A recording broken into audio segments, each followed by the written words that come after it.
and welcome to a very special edition of previously unseen clips from this series of Would I Lie to You? Joining Lee Mack tonight, Bob Mortimer, Richard Osman, Jermaine Jenas, Moira Stewart, Alex Jones, John Cooper Clark, Claire Balding and Joe Lycett. And joining David Mitchell tonight, Danny Dyer, Gabby Logan, Steve Backshaw, Alan Davis, Jermaine Greer, Greg Davis, Ron Gilbert and Nick Grinshaw. And so we begin with round one, Home Truths, where our panellists each read out a statement from the card in front of them. Now, to make things harder, they've never seen the card before. They've no idea what they'll be faced with. And it's up to the opposing team to sort the fact from the fiction. And Danny is first up. I've buried £1,000 in cash in a secret location in case I ever have to go on the run. When did you hide it? About 10 years ago. Are you willing to say on national television exactly where it is? No. I think I'll keep it double low, to be honest with you. You know, because if I'm on the run, it's going to be on top for me, and it'll be the first place they look, won't it? If I'm sniffing it. Not that I'm going to be on the run. I'm just saying that, you know, I've buried a bag of sand, which is £1,000, right? Right. Somewhere, in case it comes on top. What does that mean? Somewhere? No, on top.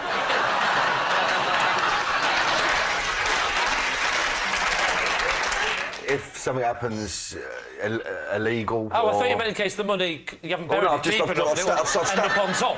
It's double low, you muppet. He said that. I don't know what low means in his thing. I don't know what double low is. Well, you know it's twice as much. I don't know what the starting point is. How much is low? Well, low, you know, I mean, double low's proper on top, right? Don't forget, anybody watching, we do have subtitles. Use that red button. What would you imagine that you could get into trouble for? We don't count acting. No. Sorry. I like that reaction. It's a good reaction. Right, so... Healthy. So, what kind of thing could you get into trouble for? Well, numerous things, so, you know, you need to just have a little stash somewhere. Daddy, can I just check? Is this for crimes that... Not crimes. I'm talking about crimes. I didn't say crimes. No. I didn't say crimes. Is this for murders that have taken place previously or things that might happen in the future? Are you asking Danny to confess to crimes? All right, so do you think you might have to move abroad to start a new life? Well, not abroad, Margate or something like that. Someone get off the plot, you know what I mean? What goes here. How long could you last on a bag of sand? Well, depends where you are, Margate. You can last about 10 years, you know what I mean? And how did you bury it? Was it under cover of darkness? No, it was in broad daylight. I wouldn't go at night, you know what I mean? Why did you do it in daylight? Well, because it's in a... well, I'm giving it away now. I'm not going to go. Daylight. I think I know where it is. I know where it is. It's somewhere outdoors. I'll go and get it. It's in an area of this, you know, ain't got no houses around and there's no gaffs about. It's... Right, so you've buried it in like a forest or something? Not a forest, no, it'd be too tricky for me to go and find it. No, not a graveyard. If I get it right, that'd be out of order when they're digging up a grave and whacking a grave. No, it's a field. A field? In a field? Ah. Presumably now you possess a treasure map. No. Well, how are you going to remember where it is? It's about where I whacked my motor. You've what? You killed your car? No. Parked my car. Yeah, but you drove your car away, though, didn't you, afterwards, so it's not still there. You do know that when you got back in the car and drove away, saying it's by the car is no longer a help. I parked my car next to something that I will remember. Ah, now, so you drove... What is that thing? I'll tell you what it is. Good. No, I don't want to know. Why? It might be next to a sort of Norman Wisdom statue, you know, and there's only... There's only a few of them looking about, is what I'm saying. It's not near a Norman Wisdom statue. It's not... No. You can't expect Danny to give away the location on television of where his bag of sand is. So for a minute then, I really thought I was in some gangster film where he's gone, I've whacked it off and buried it near the Norman Wisdom statue. Have you been back to check on it, to check it's still there? Nah, it'd be stupid, wouldn't it? You know, it's there. No one's going near it, I know that. It's impossible to find.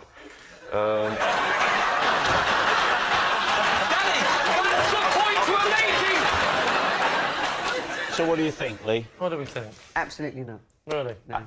I say it's a lie. Joe says it's a 1,000 lie. wouldn't have been enough. And I say it must be a lie. You're going to say lie. OK.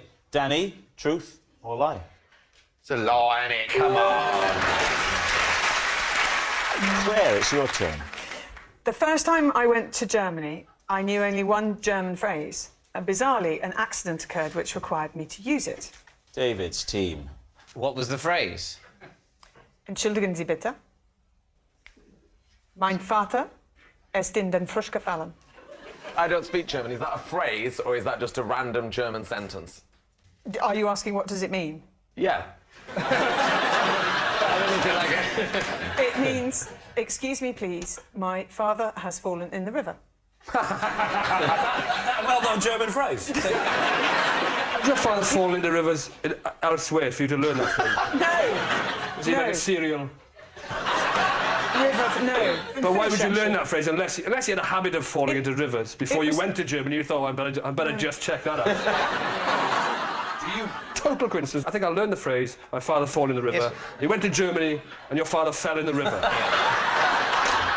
think I'm ready. You see, I think I'm ready. I decided. I don't know what I'm going early on this one.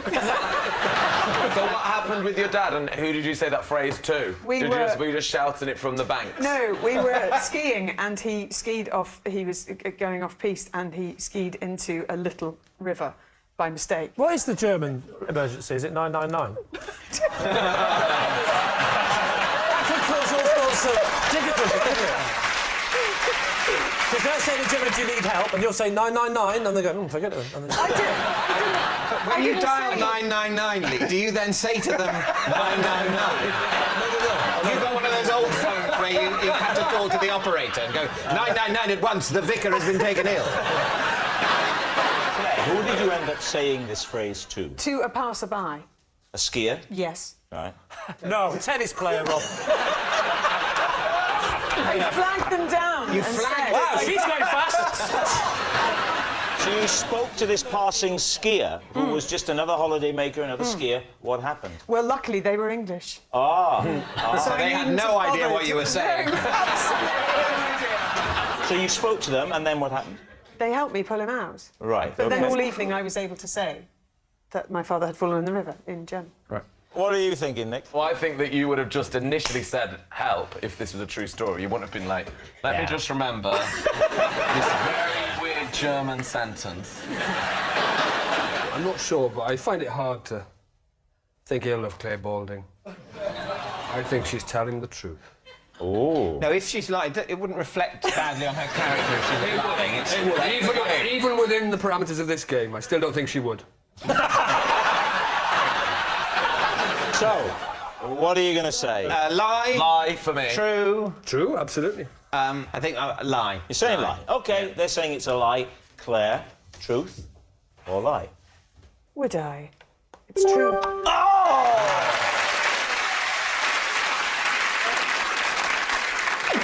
It's David. I find it incredibly irritating when other people fiddle with my jigsaws. Please, team. What was the last jigsaw you did? It was a picture of the city centre in Oxford. How many pieces was it? 1,000. 1,000. What's your jigsaw etiquette? My etiquette. Well, when I say etiquette, I mean if you're doing a big jigsaw, you have to do it on something so that it doesn't upset everybody else's life. So what do you do it on? My grandfather's coffin. Because we've all stopped hoping that he's ever going to come out. On a card table. On a card table? Okay. On a card table? That's nearly right. And you start at the outside. You do the whole perimeter. Yeah. Where do you go then? Then I go for recognisable objects in the scene. So which particular recognisable bits are you looking for then? Well, there's a building in the middle with a sort of dome and a spike. I'm an expert in architecture. So there's that thing, and there was several people wandering around, you know, like someone on a bicycle. Whoa. He's saying, you know, specific. You're looking for specific things. Yeah. A person can go anywhere in the jigsaw. No, Yes, they but- can't. They can only go where they go. You can't go up, put a person. I'm going to put him up there. When you do a jigsaw, Lee... Yeah. I don't, David, because I've got a knife, but carry on. Yeah. No, fair enough. I was going to say, do you use scissors? Because that's a... You know I'm not That's allowed. a rookie... So generally, a 1,000-piece jigsaw, you're coming back to it now and again, Yeah. work commitments permitting. How long does it take? Let's say 3 months. Okay, 3 All right, let's say it. 3 months. 3 months. It's a 1,000-piece jigsaw, 333 pieces a month. Excessive. So he's doing about 90 pieces a week. So he's doing about 15 pieces a day, right? 15 pieces a day is borderline. You need help. I don't need help, and I don't like it when people help. That's the point. So, Lee, what's it going to be? Alex? Well, if he was into jigsaws properly and he didn't want a fiddler, you put cling film on it. What? You're even weirder than me.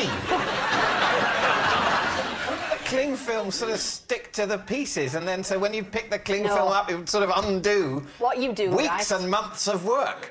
No. It's horrible, Because you isn't it? buy a massive tray, Yeah. you do it on the tray. Not only can you carry it around if you need to dust, but also the cling film wraps underneath. You've watched far too many features on the one show, haven't you? This week we're talking about tricks for jigsaws. You probably think it's just the four corners you have to know, but no, get your cling film ready, we'll tell you after.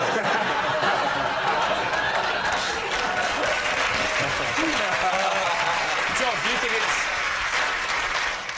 Well, I can see. I think David's a contemplative type of person, you know, and jigsaw puzzles kind of allow you that loose space to be, to be a ruminative. It takes you to a ruminative place that you wouldn't otherwise enter in the normal run of events. Well, just to clarify, is it true or false? True. Okay, go, true. OK. You're going to say true. OK, David, truth or lie? It is true. It's Bob. I have a possession. There's a box. Take the item out of the box. That's it. Pop it there and then read the card thus. This is the cushion that I used to carry my pet owl around on. I would have brought the owl, but he escaped last week. Ladies team, what do you think? What kind of an owl was it? Oh, yeah. Tawny. Yeah. Tawny's perch on branches. Yeah. So how did you get it to perch on a big, flat, soft cushion? Oh, Steve, it's so good to have you here. How did I? Is there a problem here, Steve? Here are the towel marks. I have a rare breeds farm near me, and they had to get rid of a tawny owl that was injured. It couldn't use its wings, and I shouldn't use the words, it couldn't use its bottom. For doing what? For poo-pooing. What did it use? So, as a trustee of the organisation, because it's just down the road from me, in Warehorn, I agreed to have... I agreed that I would look after it. It actually had what you would call a colostomy bag. No, you won't. We've got it in colostomy bag. I said it... Yeah, we wouldn't have picked it up, but you did specifically say that's what we would have called it. I thought I'd better address this because we really wouldn't. Steve, is an owl's colostomy bag called a colostomy bag? Yes, it is. You wouldn't really need it because the majority of kind of solid fecal matter with an owl comes out of its mouth. Yeah. No, we're dealing with a very sick owl. No, I'm sorry, I sound aggressive there, but I can see... No, he's escaped now, and I can see his little face. We were given a pipette with what was owl nourishment. So you had to feed it with a by pipette. Yes. And how did it stand on the cushion if, as Steve says, it needs a perch? It was fine, just sort of I've clearly not made it clear. This is an incredibly sick bird. You can't judge it by the normal tone. This is just a lump of meat and feathers. There's just hanging on in there. one still escapes. Yes, actually, I suspect it was killed by my cats. Why did this owl sanctuary, when it has a sick owl, why didn't it look after the owl itself rather than give it to a local celebrity? Because I'm The cushion and cats. I'm very closely associated with it. Sorry, my client would like a minute. You had clearly said to them you were going to nurse it back to health. No, that was never going to happen. It's palliative care. Palliative care. Palliative care. It was Palliative like care for the owl. A hospice for the owl. For the owl. And we had some decent times. Did you have a name, this owl? We called it. Did you? You called it. It's all right, you're upset, Bob, I can tell. If you need a minute, it's okay. But what did you call it? Sorry? What did you call it? What did we call the owl? Yeah. Well, we called him Mavis. What did you feed it with the It pipette? was described to me as owl, as owl nourishment. Everything. You just take bowls and put them in a liquidizer. Steve, I can't impress on you. No sugar out of it. It's just a lift and lid. It wasn't perched then, it was reclined on the cushion. That was its deathbed. Yeah. We'd have like a broomstick or something and just hold it. And what have you told the owl sanctuary? What have you told them? Because they must have been upset. No, I told them he's passed away, yeah. And they said, well, that's fine, we knew Mavis was going to die soon. That's why we gave him or her to you, a comedian who lives locally, to keep on a cushion in the same room as some cats. My client would like to change his plea. This isn't sounding... You're a trustee, did you say, of this charity? Yes, it's a rare breeds farm in Warehorn. Does family days. Sadly, I haven't got an owl at the moment. But... So, David, what are you thinking? Is this true? No, this isn't true. I think you made all that up. I just don't believe they would let him bring a dying, tawny owl home. No, I don't think so. I think we're saying it's a lie. I think you are. But yeah. and I think that's the Rare Breed Centre probably needs to look at its working practices if it happens to be true. But OK, Bob, truth or lie? I was telling a lie.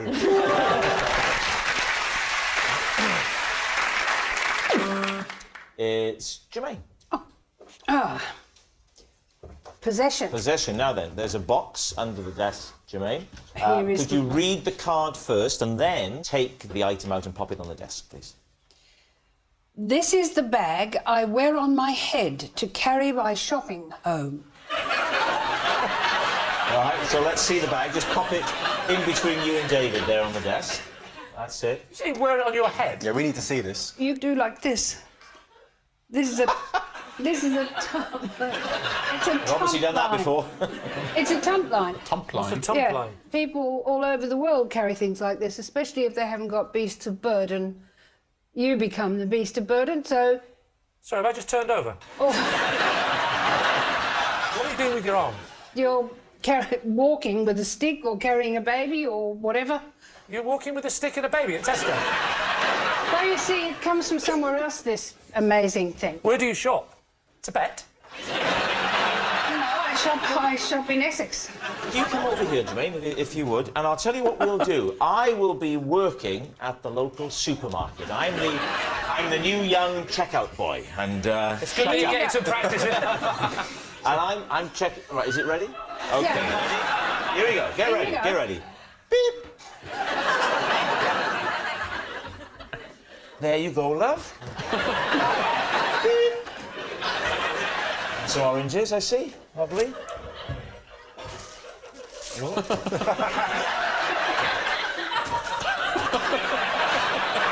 How much bread?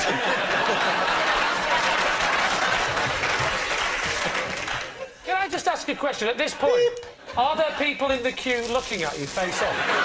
In the supermarket, you got your trolley. Then you get to the checkout.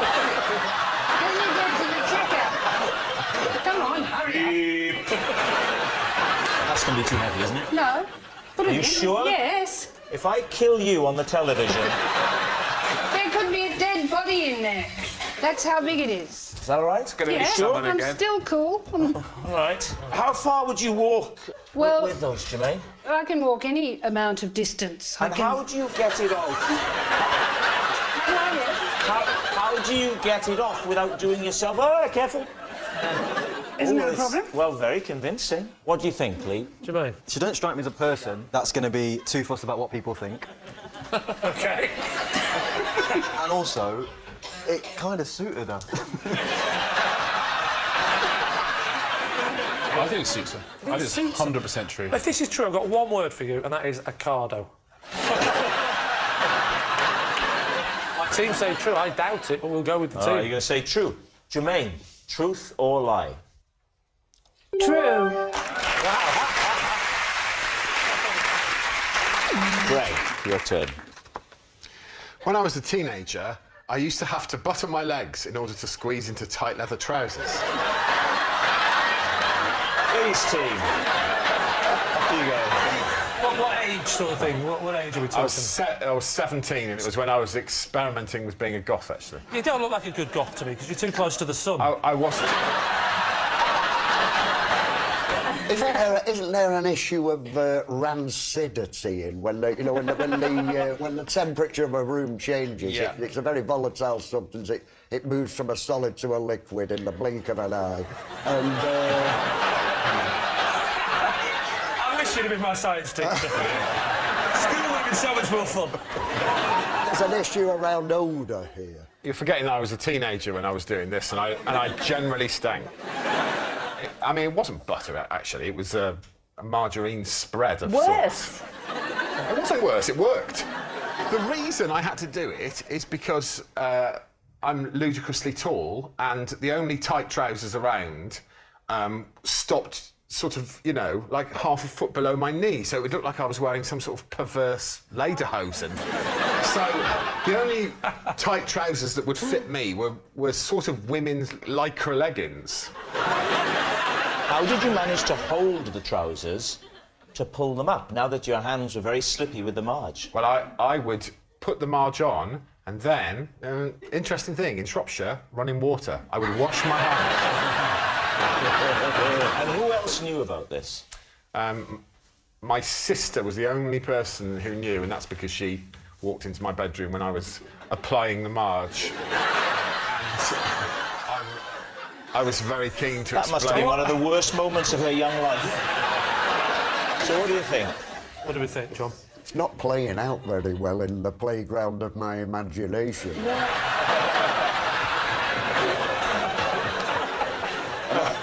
I think that's the most wonderful way anyone has said lie on this show. Oh, I really want it to be true. It is true. Because to see you in a woman's legging would be magical. Oh, well, you just call me. Doubt serious, because we've gone from leather to lycra and butter to margarine. No, they were leather. Yes. No. They were leather effect. You didn't ask me. They were a sort of leather effect trouser. I can't believe it's not leather. Yeah.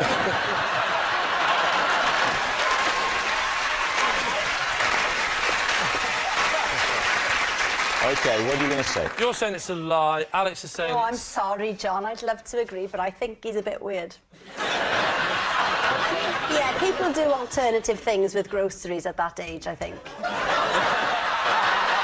God, not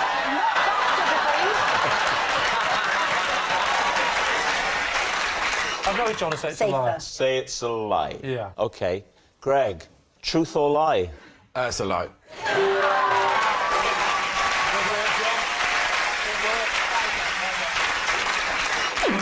It's Jermaine.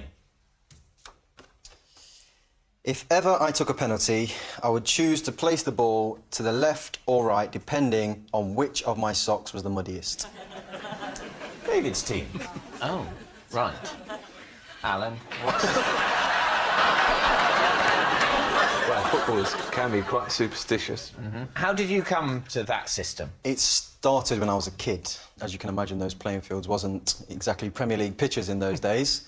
But every time I did it, I scored, so... What's your strike rate on penalties? 90%. And what's the average? How many penalties? What's the percentage of penalties that go in? Alan, you take the questions, mate. Come on. This is football, isn't It's it? quite easy, this football pundit lot. Gary, you say it. I'd like to ask if, when your socks are very, very muddy, one foot is heavier than the other. No, if the mud's on your boot, then it will tend to be heavier, but not the sock. Is that something you're just interested to know? It would be nice to find a sensible reason for scoring with either foot. It's not the No, foot. no, let's be clear about It's this. always the Jermaine. same foot. It's all right, David, I've got it. Oh, I'm sorry. It's not different feet. It's different... Suddenly David's become Alan Hansen. I found something I knew. I understood. It's different I didn't listen properly. I beg No, your that's pardon. your problem. You don't listen. So what's you going to say, David? This sort of rings true. Did you play football as a... I know you don't play it now professionally, Yeah, I had but to play a bit. at school? Yeah. I hated it completely, but I was usually sort of put vaguely in defence. So that I'd be sort of standing there coldly. Some of the and then bigger a ball boys would go charging down they'd towards charge you. past me in the goal, then it goes back to the middle and you get a bit of respite. And what time was chess club due to start? And yet I wasn't very good at chess, so, you know... Really? Yes, a pathetic physical specimen and intellectually not that creative either. You know, but thanks to the way the media selects people for prominence, here I am!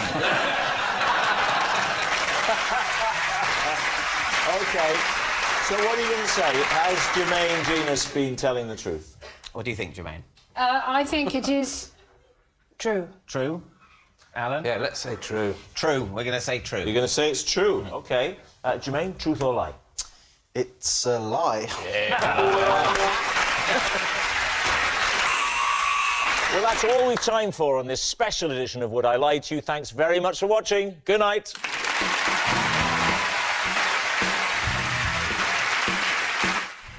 More laughs over on BBC Two now with internet search histories and Christmas ads on Russell Howard's Good News.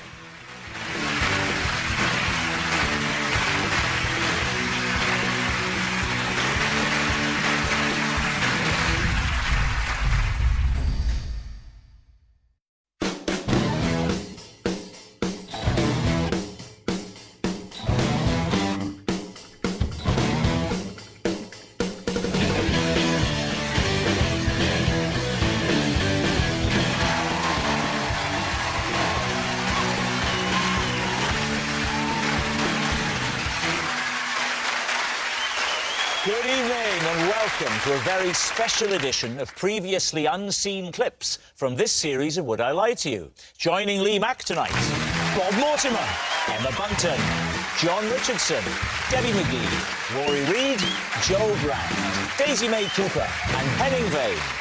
And joining David Mitchell tonight, Alex Jones, Olivia Coleman, Aston Marigold, Diane Morgan, Lucy Porter, Dion Dublin and Sean Williamson. We'll begin with round one, Home Truths, where our panellists read out a statement from the card in front of them. To make things harder, they've never seen the card before. They've no idea what they'll be faced with. It's up to the opposing team to sort the fact from the fiction. And John is first up. At home, if I need to remember to do something, I will put my slippers on the wrong feet and won't swap them back until I've done it. David's team. I think that's true. Yeah. I think we can go straight to an answer. So, John, was it the truth? Wait a minute. So you put your slippers on the wrong feet to remind you that you've got something to do? Yes. As like a knot in the handkerchief? Yes, I stopped carrying a handkerchief around the house in sort of the mid-19th century. I still carry a handkerchief. I won't get it out because, of course, it's encrusted with snot. Hi, girls. Can I just use your phone and put an alarm on or something? Go spot the generation gap here. Look. I quite often set an alarm on my phone. I've got an alarm set on my phone now to remind me to put the bins out later. Yeah, but that's kind of different to what Aston's doing. Yours is sort of an early onset tactic, isn't it?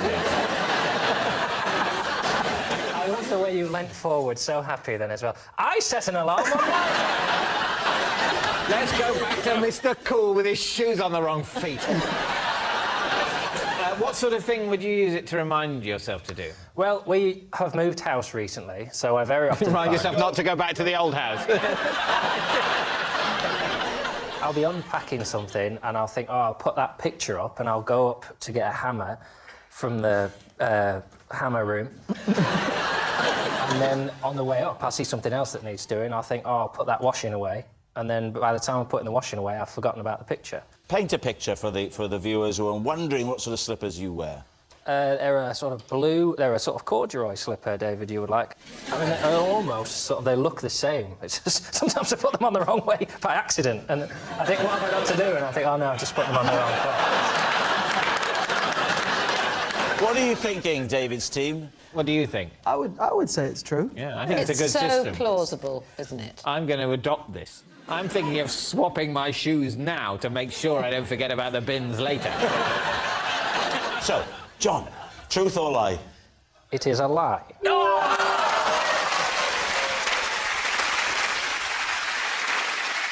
Diane, you're next.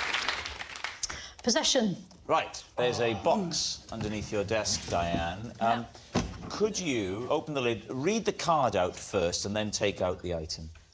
Every time I lose a tooth, I put it in a pot. This is that pot. Right, these two.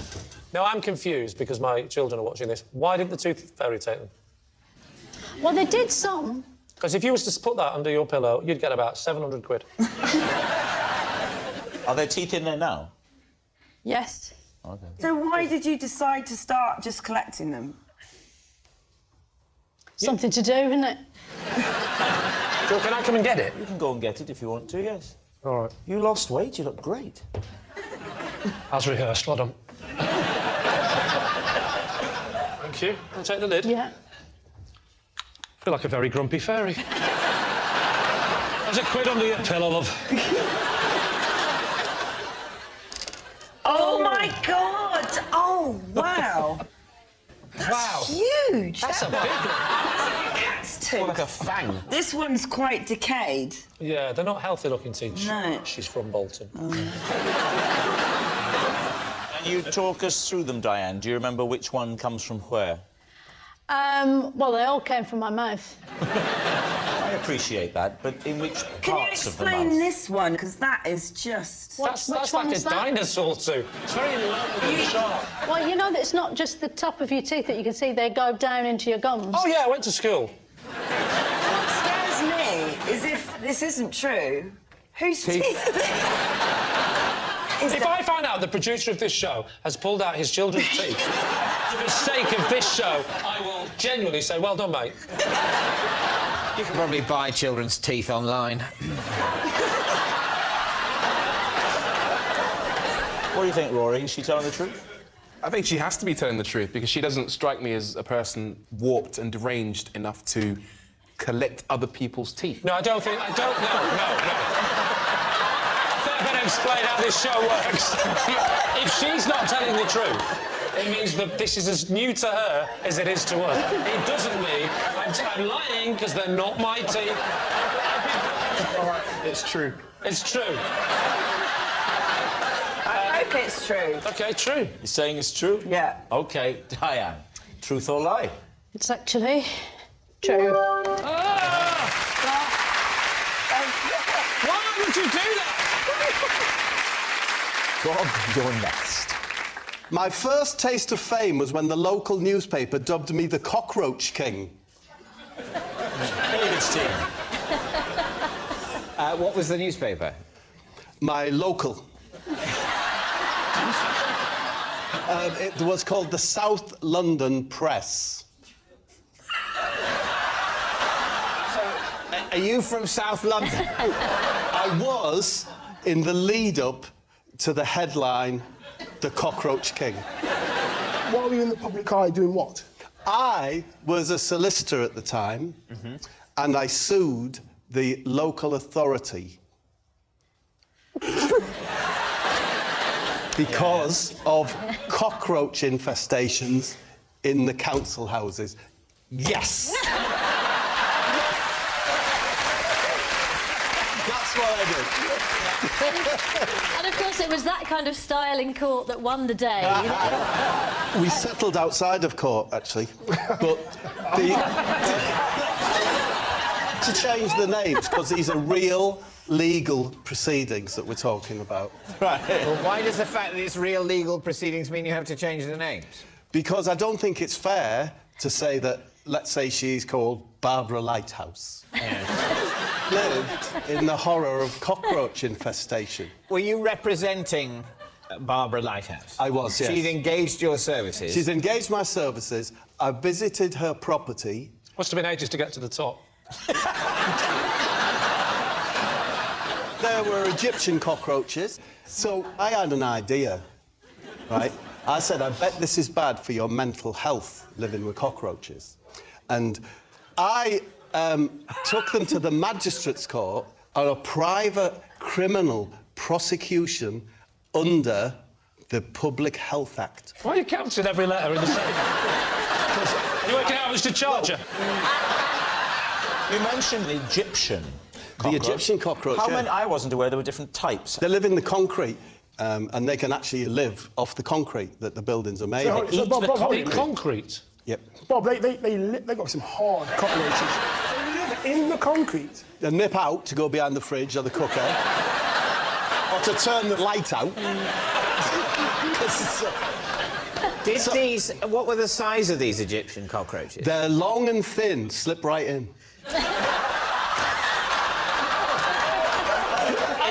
That's my profile on Tinder.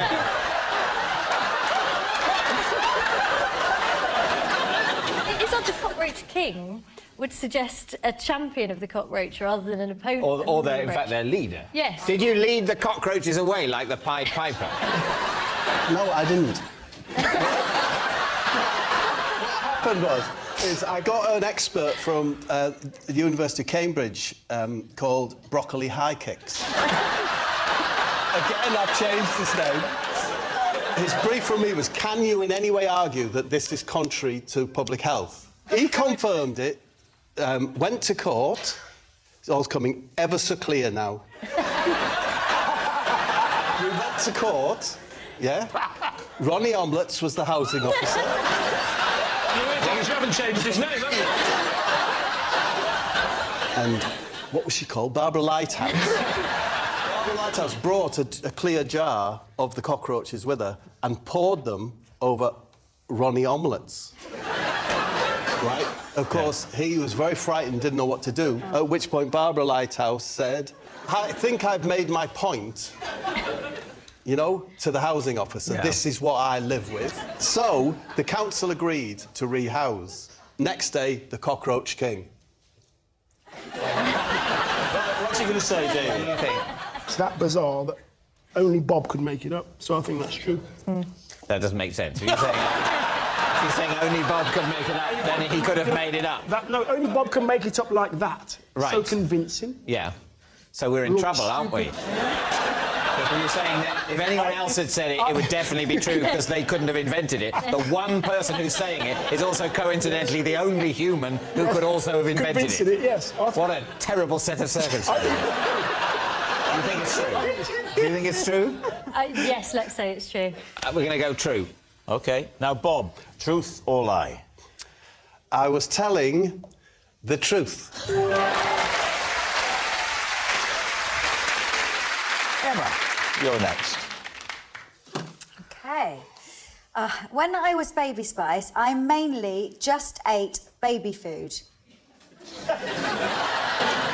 Steve.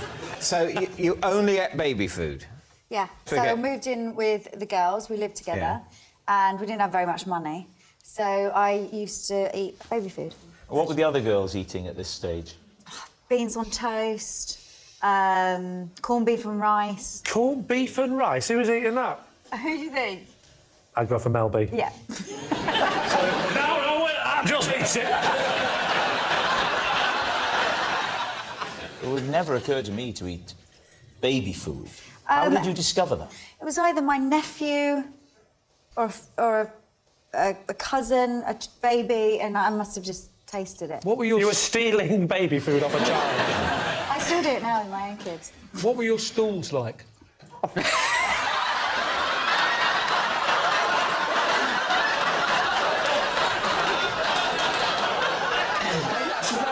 don't know. I don't think that question's ever been asked before on this show. I'm going to answer that. But because You having don't have to answer Thank that. you. Emma, because please. having been an active father with nappy changing, I know the effect that stuff has on your system. I think there's a trajectory. What you're talking about is when a baby goes from just having milk to having the first baby food, there is a marked change in the nature of the stool. Basically, it turns into normal excrement, which is not very nice, from being extremely, you know, the most pleasant of the excrements is the excrement of a baby before it is weaned. I'm not saying it's an actively nice substance, but of all the excrements, it's definitely my favourite.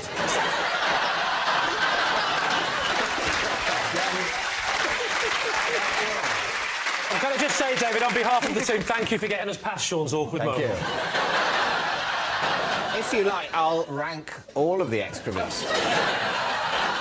So I would prefer horse to dog. Who wouldn't? No one puts dog on their roses. Tell you what, why don't you relax for a minute? So, what are you going to say? I think it's a lie. What do you think? I think it's false. We're going to go lie. You're saying it's a lie. Right. Emma, truth or lie? Unfortunately, it's true.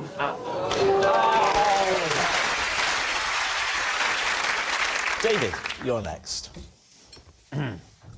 I can walk from my house to the corner shop on only one gulp of air. And regularly do so just for fun. These team. How far's the corner shop from your house, David? 4 miles. No, it's I mean, it's yards. And when do you take the gulp? Earlier that day. Is it before the moat or after the moat? It's as I clear the As the drawbridge. drawbridge has landed, you've stepped off the drawbridge. Absolutely. Approximately how many houses are there from you and the To the corner shop, I think 25. But these are just estate workers' cottages. So there's I'm past them very, very quickly. Why did you go to the shop and think, I'll take a gulp of air and hold your breath till you get there? It started on a day where I had a problem with serial hiccups. One way of getting rid of hiccups is to hold your breath, but I was also going to the shop and I was trying to hold my breath as long as possible. And is it not an awkward moment when one of your neighbours passes you and says, "Morning, David," and you go, "Morning"? Yes, and on occasion I have given up on the holding the breath in order to greet someone and seem like a normal human. Why don't you demonstrate it for us? You want me to walk back and forth across the set holding my breath? Yes. And that, in your view, would achieve something? I won't be able to talk you through it, of No, course. of course 'cause I'll not. be We holding will my breath, observe you. Which is one of the many reasons this is such an ill-fated idea. Shall we be your wife and child? Well, they're at home. Yeah. Yeah, you can. Or, I mean, you could be a grandfather clock and a piano. You're not part of this. OK, so you're saying goodbye to Lucy, your lovely wife, and your boy who shot up Dion. All right, off you go. You're heading to the corner shop. Farewell, beloved family, for I must go to the shop. See you, Dad. Yeah. All right, you get to the front gate. Morning, David. Why don't you ever talk to me? I'm stuck here with a baby and you're parading around the street. Your flies are undone. Debbie said my flies are undone, and I just exhaled and went, "Are they?" So the experiment is completely ruined. Check my flies. So what are you going to say, Lee? I don't believe in the shop. No. What? I'm imagining that David lives in the countryside somewhere. Yeah. No, I've been to David's house. It's a ghetto. You The bit he's missing out is that when he gets to the shop, all his crew are hanging around outside. Ah, doing your graffiti again. Can I play? I don't think so. Well, I'll go with my team and say that's not true. You're going to say it's a lie. David, Truth or lie? Well, it is a lie. Yeah. Henning, you're next. I once presented a woman at work with what I now realise was a deeply inappropriate gift. Let's see. What was the gift? Dustpan and brush. What was the context in which you gave her a dustpan and brush? Was her birthday. And where were you working? That was the company I was working for before I left for Britain. And what did they do? Essentially, they tried to bundle the demand of golf clubs. Oh. They tried to what? Bundle. So they wanted, so not golf club as in a stick, but a golf club as in the whole thing with 18 holes and facilities. Yes. And you did? They did what to them? Try to bundle it. Bundle. You know, that's a company that tried to bundle 18 old golf courses. You know, when you run a golf club, you've got certain needs. You need balls for the driving range, you need flags for the holes and whatnot. And obviously the manufacturers, they overcharge you, whilst if all the clubs come together and buy... What the hell are you talking about?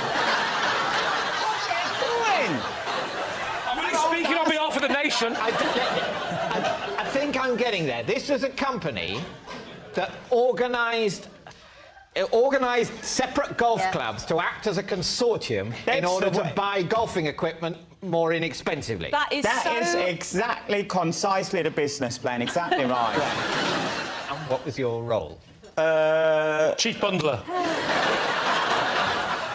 Trying to recruit new members to the consortium, and went round to golf clubs for a jolly and then said, how about you need a flag? It sounds ever so slightly like a sort of like a mob protection racket. It sounds like you turned and go, what a shame if something were to happen to this flag. Oops, it snapped. Was it particularly difficult selling the bunkers? Genuine question. Genuine interest. And why did you think that a dustpan and brush would be an appropriate present to start with? Because we were, the day before, she was saying how much cleaning she had to do at home. And then I was in the supermarket, and then I thought, oh, look at that, that would be a nice present. Henning, could you reenact the face of the gift recipient when she opened the present? Do you want me to be you and you be the gift recipient? Yeah, give me. I'll do my best to you. Yeah. Hello. I have seen you trying to sell the flags and the clubs, like me. You do such a great job. We are bringing together so many of the different golf clubs in Germany. We should get a Nobel Peace Prize. But instead, I got you this. Oh, thank you very much.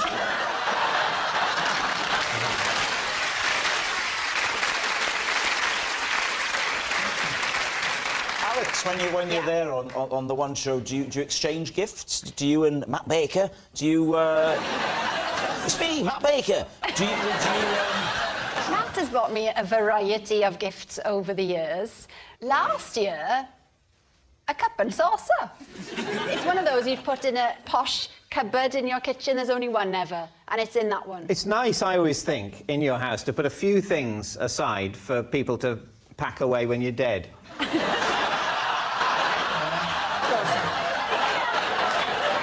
A few things in my house. You put them there, you sort of think, yeah, I won't be touching that again. But one day, when I'm dead, someone will have to deal with that.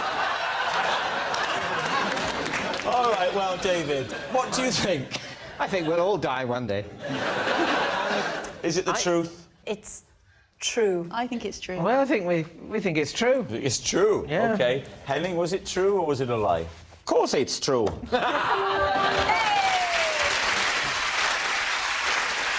Joe, you're next.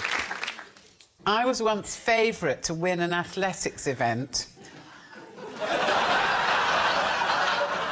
but ended up coming last after an incident in a toilet cubicle. David's team.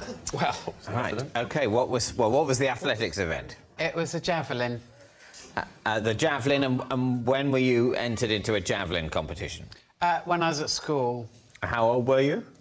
I was about 16. And you were the favourite? I was. Why? Because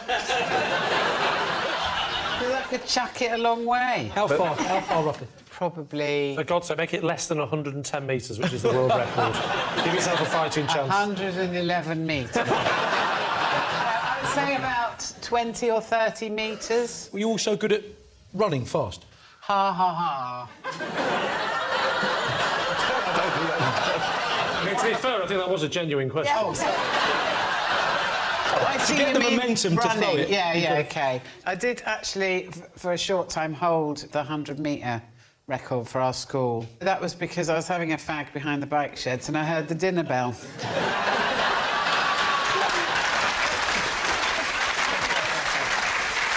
What was the incident in the toilet that handicapped your performance? I was preparing for a sports day the afternoon, so I went in the toilet to have a fag, and I had a box of matches, and I struck one to light my fag with, didn't blow it out properly, put it back in the box, and the box exploded in my javelin-throwing hand. Oh. Wow. So this is a story about a serious burn. So I had to throw the javelin at sports day with my left hand. Well, Johnny, what do you think? How does this strike you? I think it could be true. And you think it's... True? OK, true. You were saying it is true. Joe, truth or lie? It is true. Lucy, you're next. I once continued with a first date, even though I'd been sick in my handbag. Lee's team. When was this? Last week. No, it wasn't. It was, I was about, I'd say 22, 21, 22. And why had you been sick in the handbag? I got very drunk. We'd gone to an art gallery. It was like a private, fancy one, and he'd said, let's go. He was a bit older and posher, and he said, let's go to this art gallery. How much older and how much posher? How much married? He was terrible. He didn't have a chin, and he was... Now, did he literally not have a chin? It's no wonder you vomited into your handbag. So I'd got really drunk, and then he said, oh, I'll take you home. But we were on the bus. The man who's a lot posher than you took you home on the bus. Well, I'd normally have had to walk, so it was an upgrade. How big was your handbag? It was a sort of novelty leopard skin fur bag that I'd bought from a sort of student market. Oh, God, it was in a fur bag. Was he starting to go, you sure that's dead? He didn't notice at all. How were you sick? You must have been sat next to him. Yeah, I was sat next, but I think he was looking out the window or something. You were going home? Where were you going? He said, I'll walk you home. Yeah. And I walked, and I was aware that there was dripping. Oh. But he didn't seem to notice. Well, he was older. Maybe he was leaking too. So he walked you back to your house? Yes. I think he wanted to come in, and I said, no, I've just been sick. Oh, you told him then? Yeah, and then nothing happened, and I never saw him again. But presumably your keys... Oh, my word, did you have to reach in... Wouldn't that have been great? Would you like to come in for a coffee? OK. And get to the front door. Actually, I've actually got to go home. Do you know, I don't think men's standards are that high, are they? All right, what are you thinking? Debbie?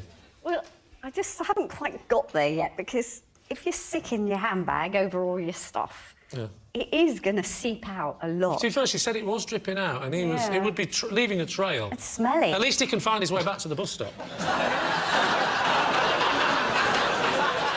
Follow the yellow stick road.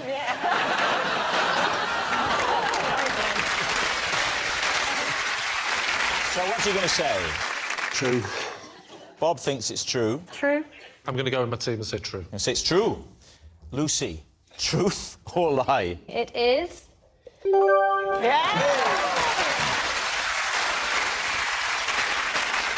I'm afraid that's all we've time for on this special edition of Would I Lie to You. Thank you for watching. Good night.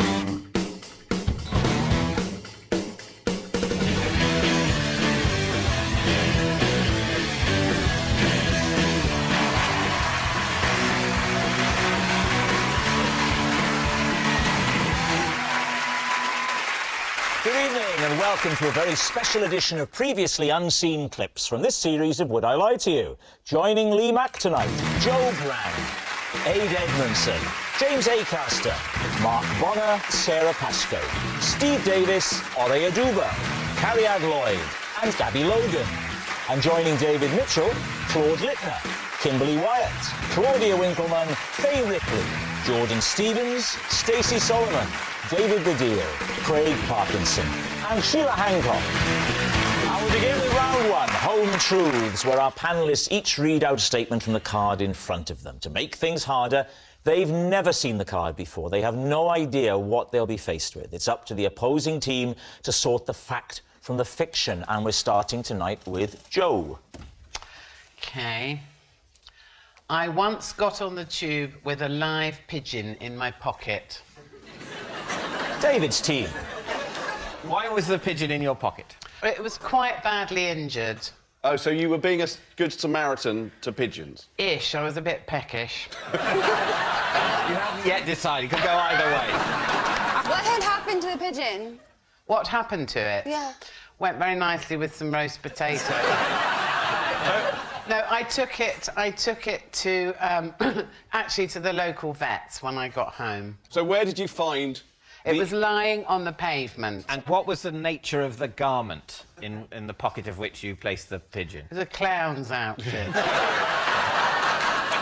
it's your own fault for standing on it in the first place with your big feet. It was a duffel coat. A duffel coat. But did you think about just carrying it, or did you think, I'll put it in my pocket? Because if it's a pigeon that's struggling, I think it's probably causing it more pain. It was beyond struggling. It was a dead pigeon. A dead pigeon. It was kind of really knackered and... Can I ask, were you going to somewhere when this happened, or were you going back home? I was going to somewhere. So you went to a meeting, possibly a high-level TV meeting, about... There are other places available, David. I'm just guessing. With a pigeon in your pocket. I like the fact you gave it two options, a meeting or a high-level TV meeting. I'm trying to imagine... I was going to the local hospital to have a smear.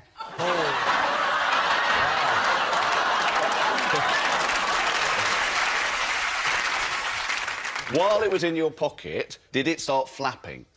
No. So it was just completely quiet, but not dead, in your pocket. Did you have some seed in your pocket? Of course you did! We all carry emergency trill. What are you thinking, Kimberly? Does it have the ring of truth for you? I think it's a lie. I've saved a pigeon before, and it was quite badly hurt. Oh, here we go. It was really flappy. Am I the only person that hasn't saved a pigeon? I haven't. No, I have a hard time believing it would sit in the pocket. What were the circumstances for you, Kimberly? I was at my flat. My now husband was gone, and I... I'm sorry to hear that. Very brave of you to talk about it on the show. There was a lot of commotion outside, so I went to look, and there was a pigeon struggling. But I was worried to touch it because I thought of diseases and things, so I left it and had to go away and think what to do. So what did you do? I tweeted about it.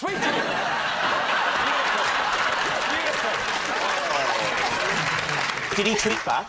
Well, somebody did, and they sent a cab to get the pigeon to take it to the Wildlife Foundation to save it. I really don't believe this. So what are you thinking, David? Well, Kimberly, what do you think? You think I it's do true? think it's a lie. You think it's a lie?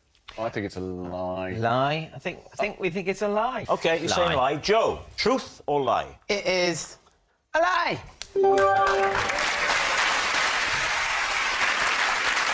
Claudia, you're up next. Good. It once took 4 people to rescue me after I got stuck in a baby's cot. Please, team. Right. First of all, how old were you? I was a grown-up. Why were you in a cot? Well, because I was trying it out, just to see how it felt. Did you not have a cot when you were a baby? I did, but I couldn't remember what that felt like. So was it in someone's house? Wait a second. No, it was in a cot shop. Showroom.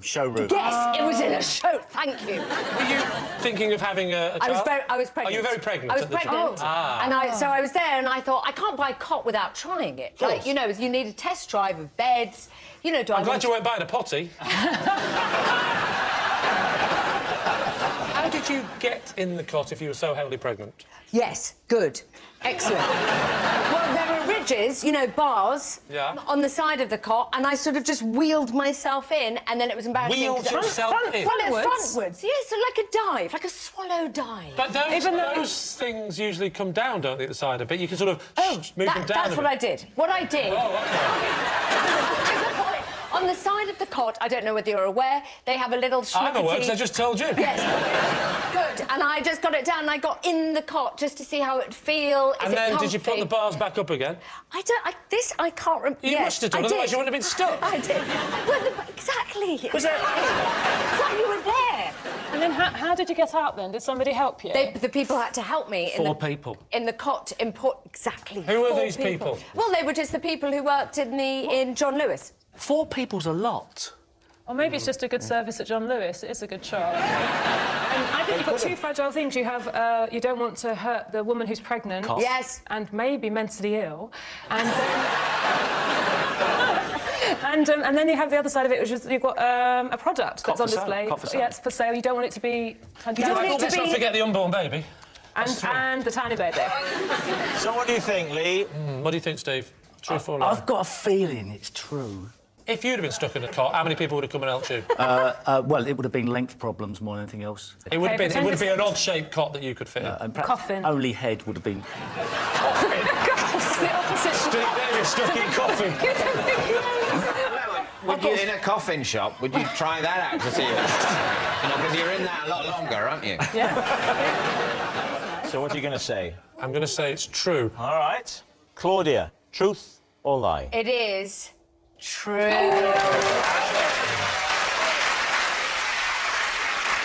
Claude, you're next. At a recent party, I rendered Lord Sugar's pet parrot mute after I pinged it on the beak with a champagne cork. Please, team. Talk us through the incident. Well, I spent quite a lot of time with Lord Sugar, as you can quite imagine. Why? Why? Because we're pals. You're pals? He's worked under Lord Sugar for how long? Not under. Not necessarily under. He's worked for Lord Sugar. With? How? He's been Lord Sugar's slave for... How long has it been, Claude? A long, long time. It's been a long time. Yeah. OK, so were you at a party, did you say? Yeah, What was one of our many parties. What was the party for? His birthday. Where was the party? It was in the West End somewhere, I can't remember the hotel. Did you say his parrot? It is his parrot, yes. He took his parrot to the He party? does. He does. Was it a bring-your-own-parrot party? No, it's part of the general ambience of the evening. Oh, what else did he bring to help with this ambience? Just his friend. To create an ambience, he brings his friend, always, and a parrot. Not always his parrot. On this occasion, he brought his parrot. I don't know what's so unusual. What happens when he doesn't bring his parrot? Are you like, this is a rubbish party, where's the parrot? No, on occasion... If somebody had a parrot, my friend, and they didn't bring it to a party and sometimes did, when they didn't, I'd be like, what's wrong with you? No. Where's the parrot? No, I'd be the opposite. If every time they brought a parrot and then once they didn't, I wouldn't dare ask about the parrot. Don't mention the parrot and don't eat the chicken wings.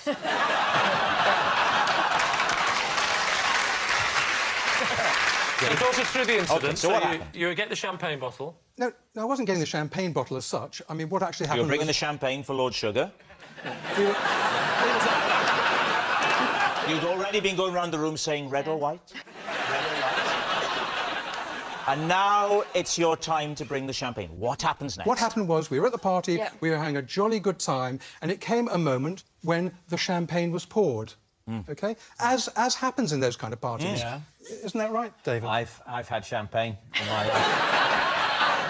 I thought, as a bit of a joke, I thought I'd just kind of put the cork onto the parrot's beak. Oh, you It's a bit threw of a it? joke. You threw it at the parrot?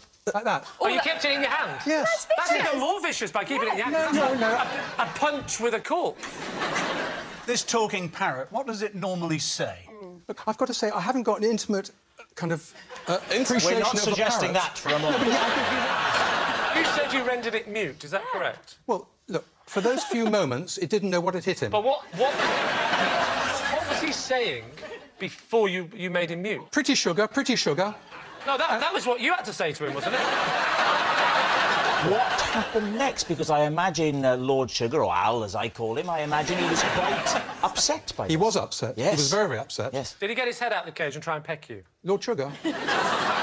So, is he telling the truth? It seems a particularly mean thing to do. I think it's a lie. The fact that Alan Sugar has brought a parrot to a party is the bit that I doubt. You're saying it's a lie? Carrie out, you're saying it's a lie? Yeah, I think Aid so. says it's a lie. I'll OK, go so with my you're saying team. it's a lie. Claude, truth or lie? I'm afraid it's a lie. Steve, you're up next. I used to coach the Sultan of Brunei's son until he sacked me over an incident with a cheese sandwich. David's team. In what activity did you coach the Sultan of Brunei? Snooker. Snooker? Love snooker. Where did this tutoring take place? Not in the snooker club, because obviously for security reasons. OK, yeah, I'll ask that again. Where didn't it take place? And you can just say... No comment, no snooker comment, club, no bouncy comment, castle, no or whatever. Yeah. I had to go to his house in London. Oh, they must have some money. How often did you tutor him? Was this like a long-running thing? Well, he until he got bored. I was part of that.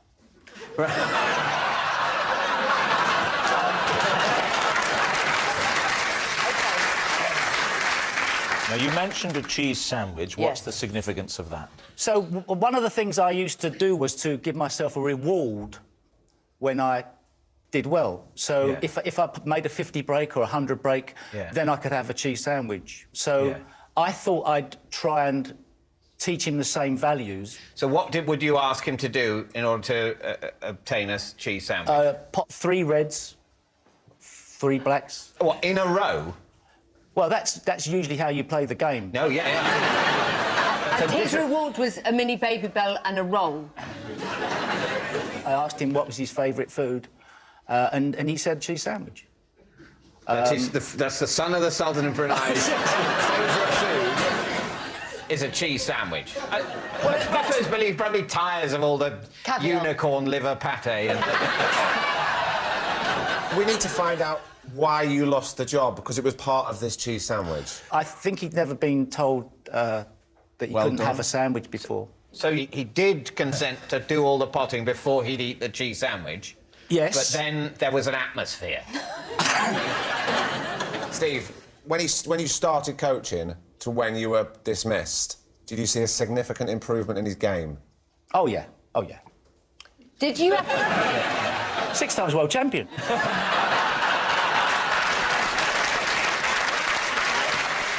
OK, it's time to guess, David. What do you think? I think it's true. Yeah. True. We're going to say true. You're going to say it's true? Steve, was it true or was it a lie? It was true. Stacey, you're next. OK. I'm frightened of rainbows and I refuse to go outside when sunshine immediately follows the rain. Wow. So, how long have you been scared of rainbows? Probably since I was a kid, to be What honest. started it? Was it Zippy? I just don't like them. I think I think they're mysterious. You don't know where they end. Do you know what I mean? And there's apparently a little short man at the end that's like, oh, I've got a pot of gold. I don't like the thought of the light spectrum hitting all different angles, going everywhere, and creating this colourful strip through the sky. This is like the craziest version of Open University I've ever watched. I don't like the ideology of rainbows. I don't like the fact that they're... Can I just... Look at me, I'm all the colours of the rainbow. Can I just check? Is this actually happening? I didn't think Stacey Solomon would come on and go, I don't like the ideology of rainbows. Ideology of rainbows. Susie, is there a word for someone who dislikes rainbows? I've got one. I don't think there is. Just the thought of it coming out of the sky, coming out of nowhere and landing on the floor. Do you know what I mean? Yeah, but they don't fall from the sky. What's that chicken that was scared of the sky falling down? Chicken licking? Yeah. Yeah. Did you empathise with him? Oh, I can completely see where he's coming from. So what do you think, Lee? Is she telling the truth? What do you think, Ori? Yeah, I mean, you can have irrational fears, can't you? You can. I mean, well, you can, yeah, but you've got to draw the line. You would draw the line, yeah, just not 7 of them in a barrel. So you're saying yeah? I'm saying truth, like, yeah. So you're both saying true? Come on. OK, I'll go with my team and say that she does indeed have this irrational fear. Saying it's true. Stacey, truth or lie? It is, in fact, well done.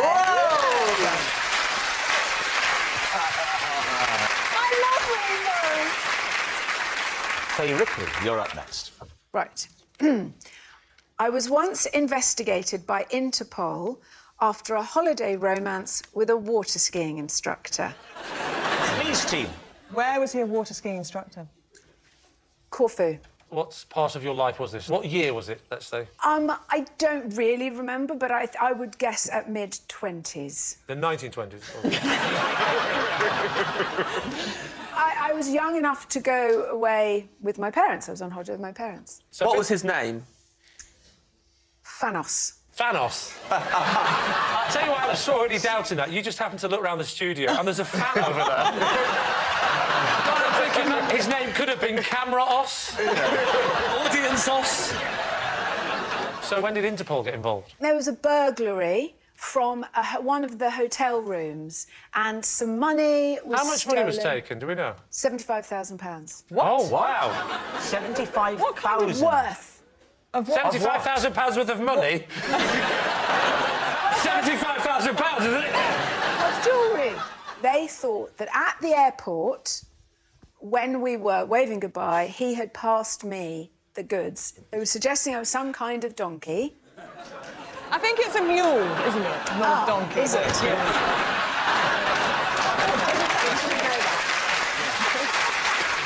so when did Interpol get involved? When you were back home?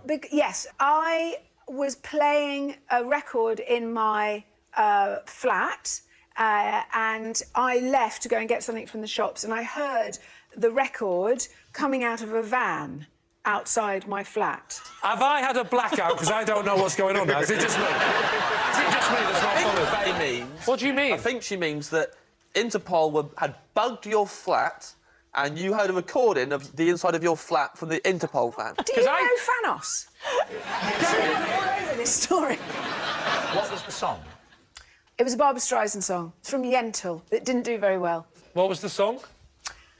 Papa, can you hear me? Oh, a lovely yeah, tune, you that love one. it. That's I don't know. lovely. But not on Yentl. It so is. It certainly is. That was a test. You hear the Barbara. How do you know that they're Interpol? So I was just paranoid. I couldn't understand it. But when my dad rang me Yes. to say, I think you're being followed by Interpol. Oh, OK. What on earth made him think that?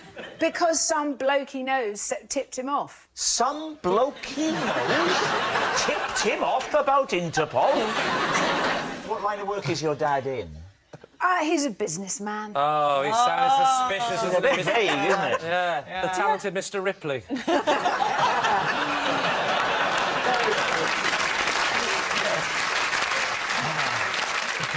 From what you know about Fanos...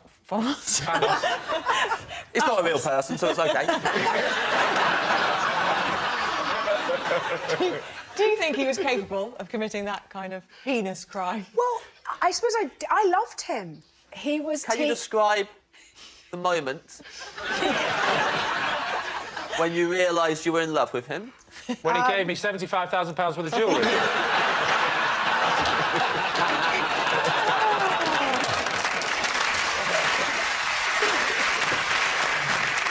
So what are you thinking? There is an essence of truth for me. What, that she once went on holiday? I think that Faye is lying. From the start, she looked like she was riffing it, and then very quickly had a look in her eyes of someone who's out of their depth. I think it's a lie. You say it's a lie. You think it's a true. lie. Yeah, you do this. Well, it is a lie. It's not. You say it's a lie. All right, Faye Ripley, holiday romance, Interpol. Truth or lie? It is true.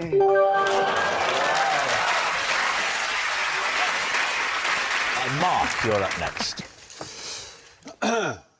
One Halloween, I was quizzed by the police while dressed as a caveman because another caveman had just robbed an off-licence around the corner.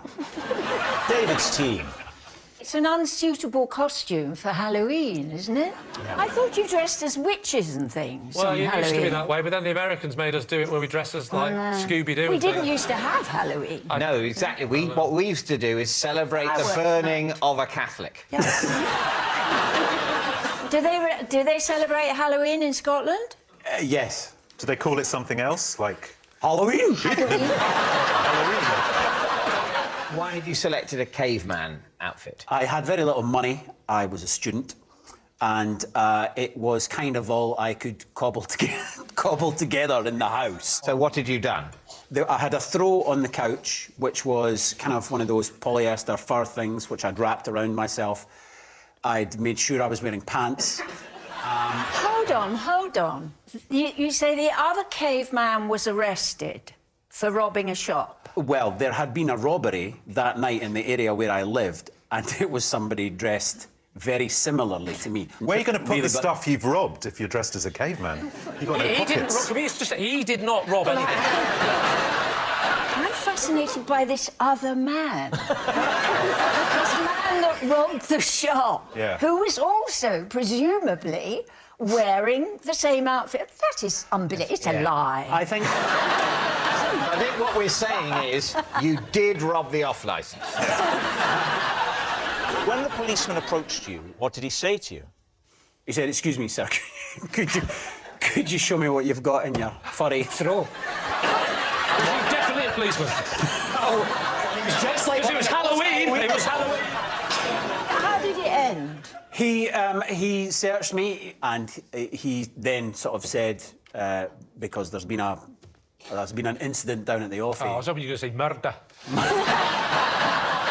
There's been a murder down at the office. And there was a murder down at the office about 200,000 years ago, and you fit the description. Yeah, so he let me go. He let me go, essentially. So, what are you thinking? I know what Sheila's Oh, thinking. definitely. You think it's A lie. a lie? Definitely a lie? I think he might be telling the truth. True lie, true lie. Lie. They're saying it's a lie. Is it the truth, or is it a lie? Well, I'm sorry to tell you that it is, in fact, a lie. Jordan, you're next. I missed Kanye West's entire set at Glastonbury because I was trapped in my sleeping bag. Please, team. When you say trapped in your sleeping bag, I'm picturing a sleeping bag as something you can just sort of, if it doesn't unzip, you just crawl out the big end at the end, the head end. What's it called? The hole? The orifice. The orifice. I just call it the orifice of rest. Yes. It was one of these sleeping bags where you can zip up your whole... Oh, your head was in it? So you had just your little face showing? Well, no. That's a sort of CSI use that kind of sleeping bag. Where does the zip go on the sleeping bag? So it's like you zip up and then... and all the way down? Yeah, but then it comes to a point... So you've gone in, you've zipped all the way down, up and down it. I'd basically got in, and at some point, I'd got, like, a piece of material caught in the zip. Did and you then feel the worst part about it was... You were suffocating to death. The worst part about it was that everyone went to Kanye, and so my screams were, you know, no one could hear me. They thought you were just very enthusiastic about Kanye West. Yeah, they were like, I was like, no, please. They're like, yeah. Were you sharing this tent with someone? Yeah, it was like a big teepee. How many of you were in the big teepee? 7. 7. Odd number. Did you not think to just sort of crawl out to the sort of... Oh, actually wiggle out? Yeah. Why don't you crawl... Kanye, like a cat. Why don't you crawl to the front flap and ask for help? I didn't think of that. You didn't think? How long were you in there for? I don't know, it's quite comfortable, ultimately. Sorry, is the real truth of this story is that you woke up and thought, I can't be bothered, and went back to sleep again? So what do you think, Lee? Is he telling the truth? I find it hard to believe that there is a sleeping bag that exists that zips up all the way round. It's a weird way to zip. All the way round. Yeah. Lee, you're sitting there and saying you don't think it's possible I don't to get a think you sleeping can. bag Oh, no. with a zip that goes all the way round. No, I'm you're missing the staggered point. by this. Why can you not get a sleeping bag that zips all the way up the side, goes over the head, and then just stops about here? What's the benefit of it going all the way down to the bottom? Warmth. Are you absolutely insane? How does that make it warmer that it goes Because all... heat stays in. No, but It stays in my version because there's no gap at the side. The zip goes up the side. It goes at the top. You open it like a book, but the bit in the middle is joined together. You get in like a little sandwich maker. It closes up again. You pop your head out the faceless coffin, and then you zip it from the inside like that. This is the way to go. Pointless conversation. Is everyone following my version? Imagine you're in a... No, we've got to move on now, Rob. Imagine you're a student. Are we saying it's the truth or a lie? I'm saying it's a lie.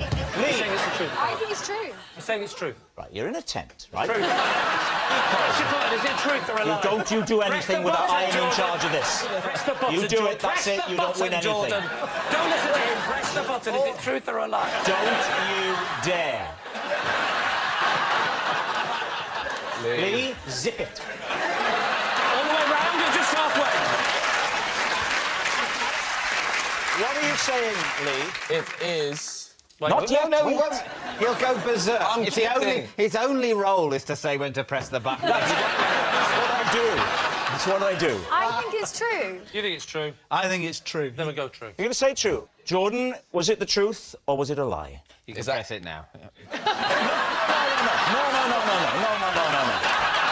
You don't tell him when to press it. It's all right. It's all right. No, that's not how it works. Rob, I wasn't telling him. Right, you wait. I'm going back. I'm going to tell you again.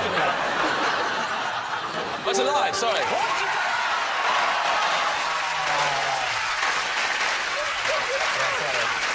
Well, that's all we've time for on this special edition of Would I Lie to You? Thanks for watching. Good night. Frank Skinner holds the keys to Room 101. Watch the latest episodes now on BBC iPlayer. Next, here on BBC One, Miriam Margolyes meets an all-women gang of American bikers on her big adventure. While on BBC Two now, the art crime of the century, stealing Van Gogh.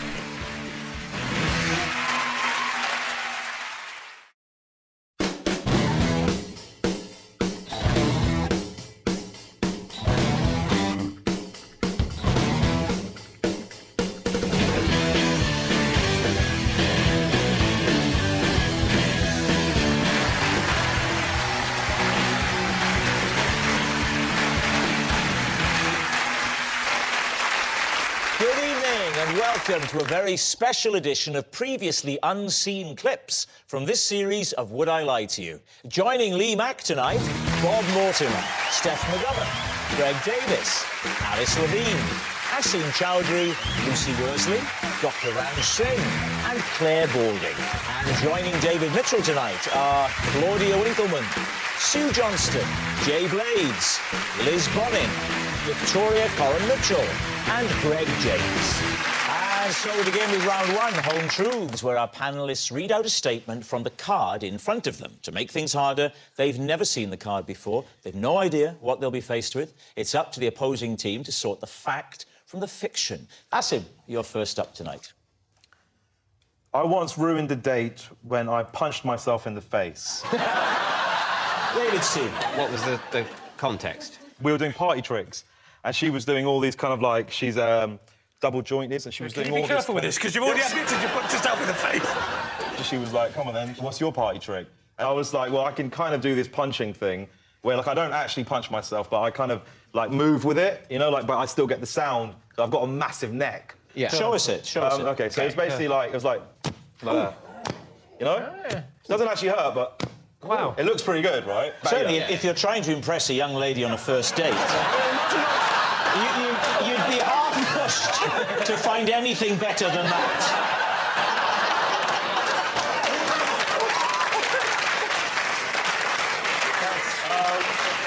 So, as you can see there, it's not great, and that was the problem. What I did is I kind of, like, forgot to move with it, because that's the whole thing, you move. I clipped my jaw, and the side of my cheek started bleeding. She didn't realise this, but I could feel the blood filling up in my mouth. So, I went to the toilet, I went, I'll be back a minute.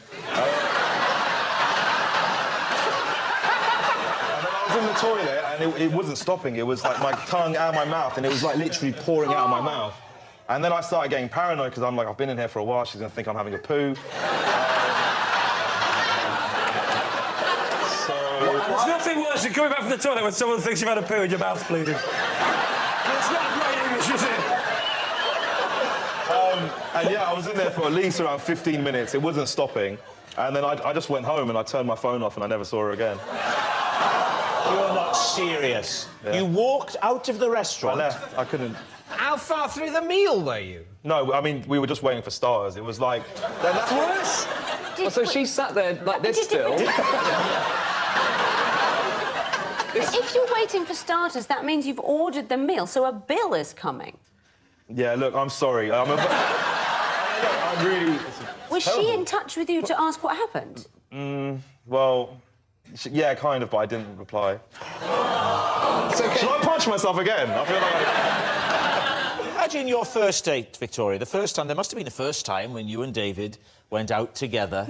What was his party trick? What did David do for you?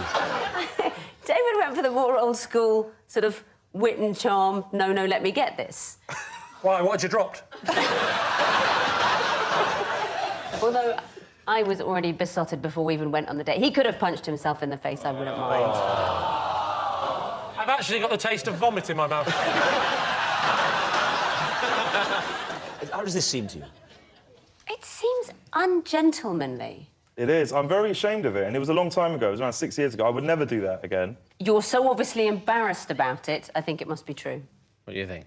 I think it might well be true as well. Yeah, I think it's true. OK, you're saying true. Yeah. Asim, was it true or was it a lie?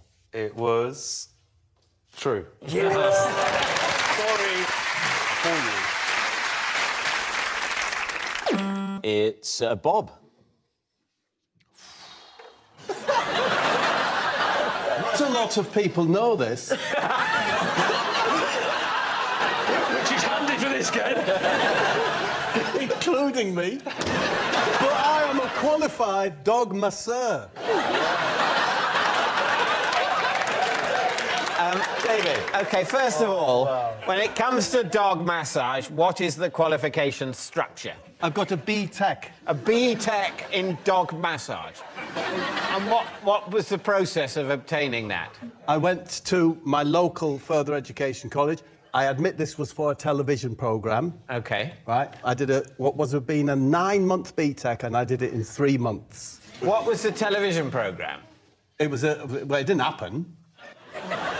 You don't tell them it's not true. No, I mean the TV. Oh, the thing? I thought you were just giving up. I think it's just going, oh, no, it didn't happen. Oh, no, I just had to read this card. I know it happened. The television programme never came to fruition. How do you massage a dog? Talk us through it. Well... Thank you for that, firstly. It depends, obviously, what breed it is. Alsatian. An Alsatian, is it tattooed or just plain? Plain. What? Tattooed. Since the advent of the devil dogs and that, the Alsatian's lost a lot of its clout, hasn't it? But some of them get tattooed now to up their street, you know, but the owners do it. Oh, this should be so simple. If it's not true, Bob, you've made it really tricky for yourself. do you massage a dog? It depends if it's got Oh, tattoos. I was just making... I was using that silly idea to illustrate that the first thing is you'd have to do is assess the temperament Every dog is of the different. dog. Yeah. If the dog has a gentle, kind soul to it, you should and must start on the neck, at the nape of the neck, move round to the shoulders. If it's a bit testy... A bit frisky. Do you know, like a little snappy poodle, something like that? You start on its haunches, because it's weird, you might find this with your cats as well. The way... That's a separate course, surely. First thing they say in the cat massage BTEC. Now, just because you may have a dog massage BTEC, you probably think you know your way around a cat. When you're administering your skills, yes, where is the dog? Is it on the floor? Where is it typically? A massage table, it's wiped down, of course. With a hole for its face. Can I just say, this is very disrespectful, the way that you're all carrying on to the... to the BTEC, to the people who run the BTEC courses. Have you got a dog? No, I haven't. He's not allowed to keep him. He's barred. First dog I did it was a golden retriever. Yeah. Golden fish. You just separate their back paw. You encourage them onto the side. You separate their back, their fingers. I mean, no terminology is not great. Why would you know the terminology of? I mean, it was only a 3-month rush speaker. So knowing things like, the name for a dog's foot, that's advanced stuff. And you can drain their equivalent of the lymph system as well. Wow. You can drain their lymph system. How? How? Their lymph system, their lymph system is under their arm. I'm not wrong, I know it's not. Is it an arm? It's a leg. Well, they've got 4 legs, dogs. They're famously got 4 legs and no arms. Never mind complicated stuff like the arms and legs. Let's go back to the basics of the lymphatic system. So, David, which way is your team leaning here? Oh, I don't know. Very true, but... The thing is, I really... Poor thing. Do you think it's true? No, it's a lie. It's got to be a lie. True? It's a lie. Well, I think we think it's a lie.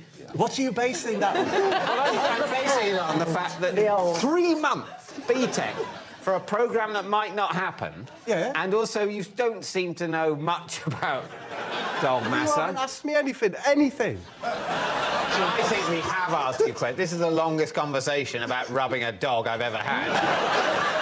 Let's go lie. OK, we'll go lie. You think it's a lie? I don't think you've thought enough about this. Sorry, but I did. Right, Bob, they are saying that it is a lie. Were you telling the truth or were you telling a lie? I was telling a lie.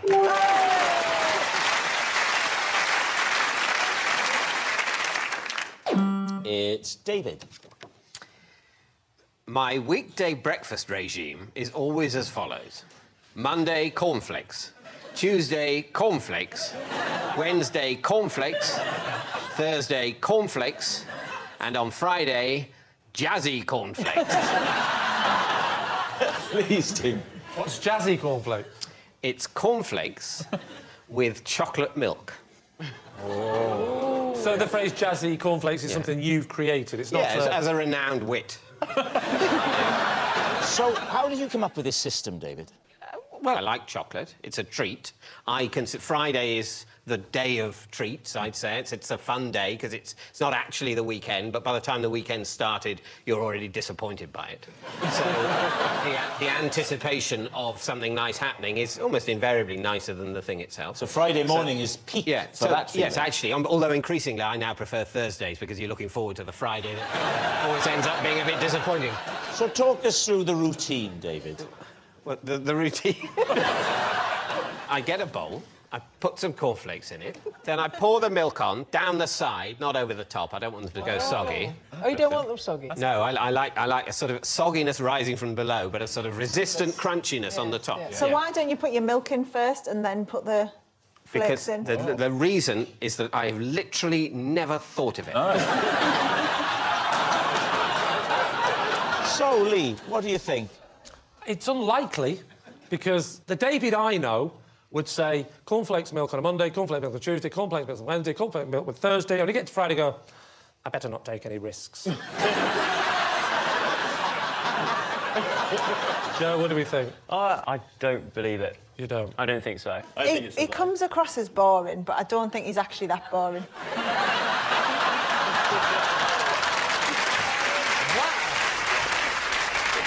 So what are you going to say? Is it the truth? Well, we'll have to go with lie. Say lie. OK, David, truth or lie? It is a lie.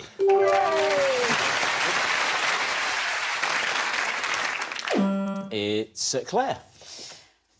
After accidentally spilling red wine on my dress on the way to Ascot, I deliberately spilt more wine on it and pretended it was part of the pattern. David's team. So where was the initial spillage? In my lap. And how did you spill red wine? Red wine, because we were being driven to Royal Ascot and... So it's just normal car wine? No, I brought some wine because I thought it would be a good way to start the day. Yeah. And unfortunately... Drinking in the car. Yes. And I couldn't turn back because I was meant to be presenting a trophy. Did anybody comment on it during the day? Actually, somebody told me they thought it was a rather, how very modern, someone said to me. I said, oh, yes, it came from, and I named a designer that I thought was kind of fashionable. Merlot. Came from Merlot, yeah. How did you put the wine on? In a straw. A straw? Just taking a... Yeah, just take a mouthful... You drink your wine with a straw? Well, I was trying not to spill it on me, but it didn't work. That's a horrible image, isn't it? Oh. Claire Balding, 10 o'clock in the morning, on the way to the races. Well, I'm presenting. No, I'm not! Oh, here's a favour, pull all out on my dress. OK.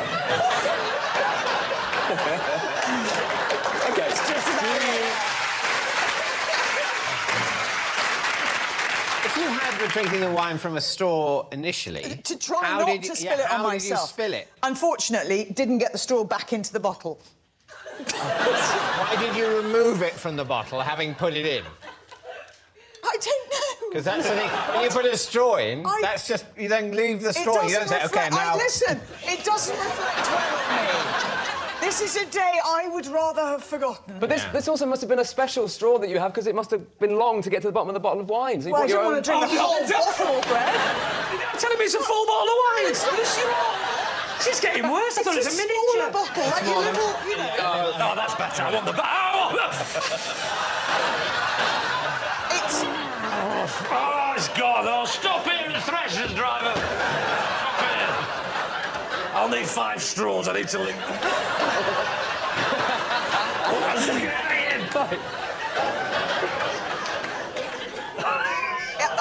I'm not proud. I'm not proud because, unfortunately, that is quite an accurate reflection of that day. So, was Claire telling the truth? Did it happen, Victoria?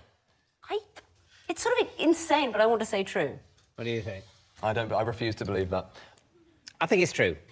Saying true. Claire Balding, truth or lie? It's a lie.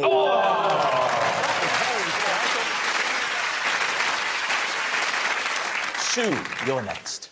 OK. I once taped over a rare recording of one of the Beatles' biggest hits. Please, team. Sue, why were you in possession of the recording? Well, it was given to me to listen to. Oh, so it was an audio tape? Reel to reel. And it was given to you by a Beatle? Yeah. Which Beatle? Paul. 1 in 4, wasn't it? What was the song? Which Beatles song? Love Me Do. That was their first hit, wasn't it? Yeah. Oh, so this is pre-fame. Was it the original lineup of the 4 that we know? Yeah. OK. You're looking a bit worried, like I know a bit more about the Beatles than you're expecting. How did you know Paul McCartney, and why did he give it to you?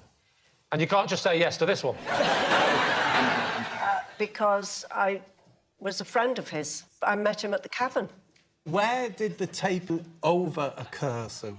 In my house. In your house? And you thought it was a blank tape? No.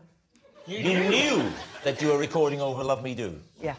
Well, you idiot. Why would you do that? What did you think of Love Me Do? Because that's what he wanted to know, right? He said, have a listen to this and see if you like it. Was that the idea? Yeah, I said, it's good. Did he say, you think we should bring it out as a single?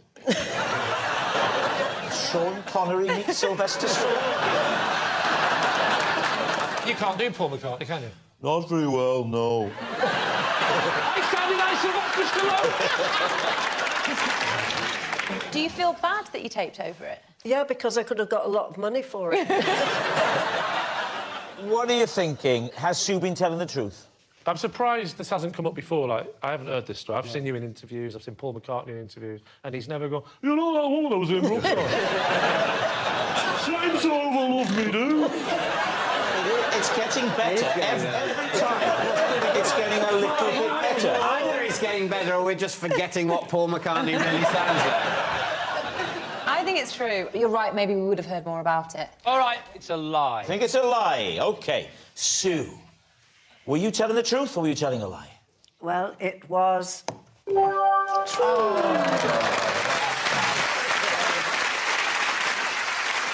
Rand, you're up next. I once revived a tortoise by giving it the kiss of life. David's team. What was the scenario? Well, I had a pet tortoise as a child. Did he have a name? Bob. Bob the tortoise. Bob the tortoise. Which isn't a game for Halloween. Yeah. How big was this tortoise? Not that big. Where was it from? Standard tortoise. What country? From the shop. So, anyway, he normally roams around, and, yeah, of course tortoises stop and don't do stuff, but it seemed a bit weird. Went out, had a look and thought, doesn't look quite right. What was different about the way he looked? Well, he looked a bit dead. Dead? A little bit, yeah. Is this how you break the news to people in your job? I've just been in to see your granddad. Hugged him a little bit, and he looks a bit dead.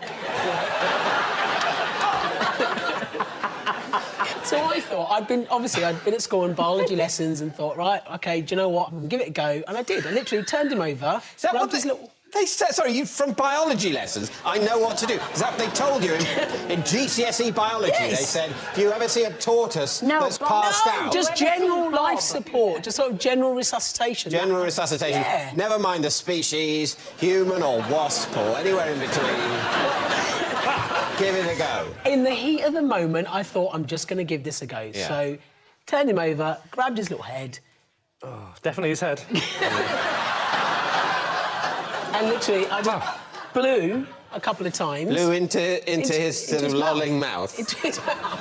And then his little legs started to move, and I wasn't sure if he may not have been dead, but...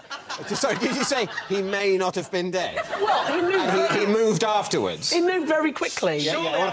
What I'm going to tell you is that if he subsequently moved, he wasn't dead. Is there a chance that he was always completely fine and you assaulted him?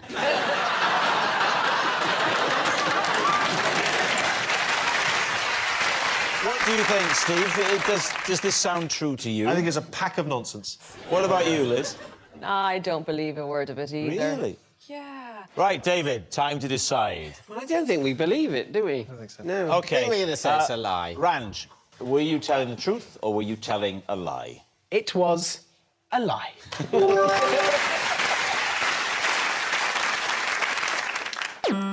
It's Lee. Possession. Right, now, there's a box under the desk. Get hold of the box and read the card first and then take the item out. This is the mug I use to silently signal to my wife if I think a tradesman is trustworthy or not. David's team. Can we have a... Yes, we can't see the... Hold it up and... That is one side. That is the other side. So how do you signal? What's the signal for? Come on, he's you a can good work guy? it out, surely. Let's imagine for a moment that Alice is your wife and Bob is a tradesman. I don't know if you've met my wife, Rob. It'd be easier to imagine Bob's my wife. And that, ladies and gentlemen, is old school. What would you like to be? I want to install broadband with those tiny wires. I'd be so terrified if you were my real person come round. I want to install broadband with tiny wires. Let's go for the moment that Bob rings the doorbell and you're waiting for the broadband man to arrive. OK. Go from there. So we're at home, we're just chatting now. Right. Now, obviously, I'm very happy with you, my wife. So I'm talking to my wife, do you mind? How can I know I'm outside of the house? Ding dong. Oh, Rob Brydon's in the corner, he's losing it again. Get you home soon, Rob. Ding dong. Yes. I think someone's at the door. Shall I get it? Yeah, why don't you? Yeah, hang on. Hello? I called earlier, by the way, I knocked. Yeah. And no one answered. I've come to repair your broadband. I believe you've been having some trouble with it. I have been having trouble with my broadband, yes. Please, come in. If you'd like to show me the central hub that powers your unit, and I'll get on with it. Please do. The central hub is just under the television there. That's OK. I am now taking my trousers off. That's just the way that I do my repair. Are you going to introduce me? Oh, sorry, yes. All right. I'll pull my trousers back up. Yes. Sorry. This is my wife, Alice. Hello, Alice. How do you do? Hello. What was your name, sorry? I haven't given you a name. It's not company policy. I've had a look at your hub and I'm perfectly happy with it. You haven't done anything. You've just been looking at me. You're going over there and fiddle with me on. You didn't see what I did when my pants were down. How much will it cost to fix it? To fix that? Yes. To fix that, you need a completely new system. It's a disaster, Ed. So how much are we talking? £2,000. £2,000 to fix me broadband? Oh, yes, but I'll suck the internet out of that air like that with this new hub. Oh, you mean you could do me a favour? Yes. What are you thinking about this? Is this really Lee's mug that he uses? No. No. Are you sure? I'm very happy to say no. We can kick it around a bit if you like. At the end of it, we'll be saying no. Lee, will you tell him the truth? Is that your mug, or was it a lie? It was, in fact, a lie. It's Claudia. Possession. Under the desk, there is a box. Could you pop the box onto the desk, and before you show us what's in there, read the card out. The object in this box is on display in my bathroom, but I'm too scared to touch it. For that reason, David will now reveal it. David, could you take out what's in the box? Oh, OK. Yeah. Is that a tarantula? Yeah, I got it when I went on a course. What course? If you don't like spiders. And then that is your, like, party bags. Like party bags. I see, a phobia course. Yeah. You can put it down if you like. We've seen a lot of it, and we don't want to scare people. So, the course was, what, a week long? 2 weeks? No, it was like a full day. And how did you find out about this course? Where was it? I don't say on the web. I don't accept that. I'd heard about it. The word on the street. Are you scared? Are you nervous? Yeah. So you go for this course. You go for this course, and then at the end, what they say... And then at the end, how does it start? OK, welcome. That's how... Not literally, how does it start? I don't want every bit of detail. Just tell us the first thing they do to overcome the fear of spiders. So they come in and... No, you go back to the beginning bit again. I don't want the coming in bit, because now you've gone further back than the hello bit. They say, thank you for coming. What's quite nice is that you're with other people who are scared of these little creatures, so you all find bonding, like, hi, I'm Claudia, I'm scared. Big ones, or little ones, or furry ones, or, like, archy ones. You know, there are all kinds of different... Spiders. Yes. And... what do they do? And I'm only going to ask you one more time, Claudia. What do they do? No, what they do. OK, good. I'll tell you what they said on the course, which was absolutely compelling, which was, you are not alone. You're not alone. There are spiders everywhere. Did they do sort of aversion therapy, perhaps, where you were confronted with spiders? Yes, that's exactly what happened. Never give them the answers. That is exactly what happened. Yeah. We had to meet spiders. Right. Correct. You've just been fed that information, and that's No, the first. no, that's after what you've answered happened. every question so Honestly. far, they said hello. On this course, they said hello 13 times. And then even when you get to the aversion therapy, it's still a form of hello, because you get to meet some spiders. Can you tell us one thing they did on the course? Oh, we all had the most... We had a lovely lunch.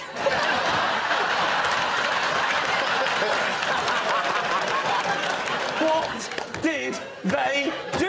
One Anything? We met them. We met them and we made Did you friends get to with hold them? And they were crawling on us and, like, being all cuddly and soft. But you're not saying the cuddling stuff because you're still scared of them. Oh, yeah, I am still scared. I mean, this has got to be the worst lie in the history of this programme. So, what do you think? Is Claudia telling the truth?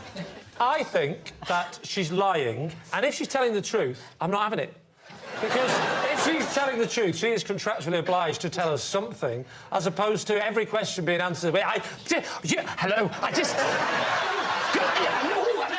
then you in there, and cuddly, warm, all over, and I just, with the thing, and I can't because it is, and that's the way we are on the road. That doesn't constitute an answer, does it? It's definitely a lie. Goodbye.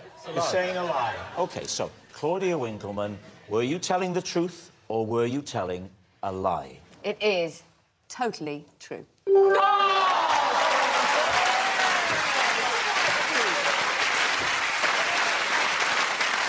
Well, that's all we got time for on this special edition of Would I Lie to You. Thanks very much for watching. Good night.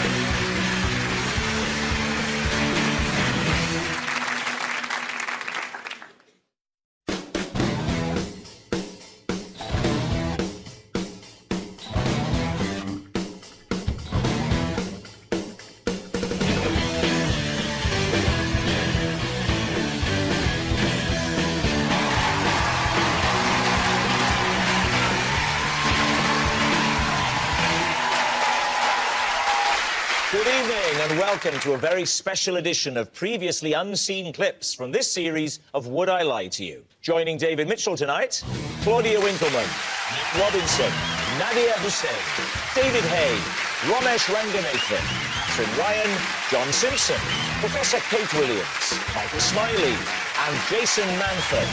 And joining Lee Mack tonight, Bob Mortimer, Mel Gedroych, Harry Shearer, Brian Blessing, Diane Morgan, Martin Kemp, Sarah Cox, Hugh Dennis and Tracy Ann Alderman.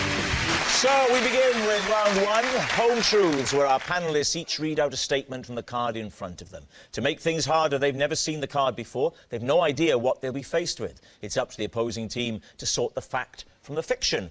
David Hay, you're first up tonight. Possession. Possession. There's a box under your desk there. There's a little card in there. Yeah. Just read the card first and then show us what's in the box. This is the dog toy I chew to release tension before a fight. Right, now, pop the toy on the desk, put the box back down. Do you chew this every fight? Before every fight, yeah. Yeah. It's like day of sort of situation. Do what you do, David, before... Imagine it's before a fight.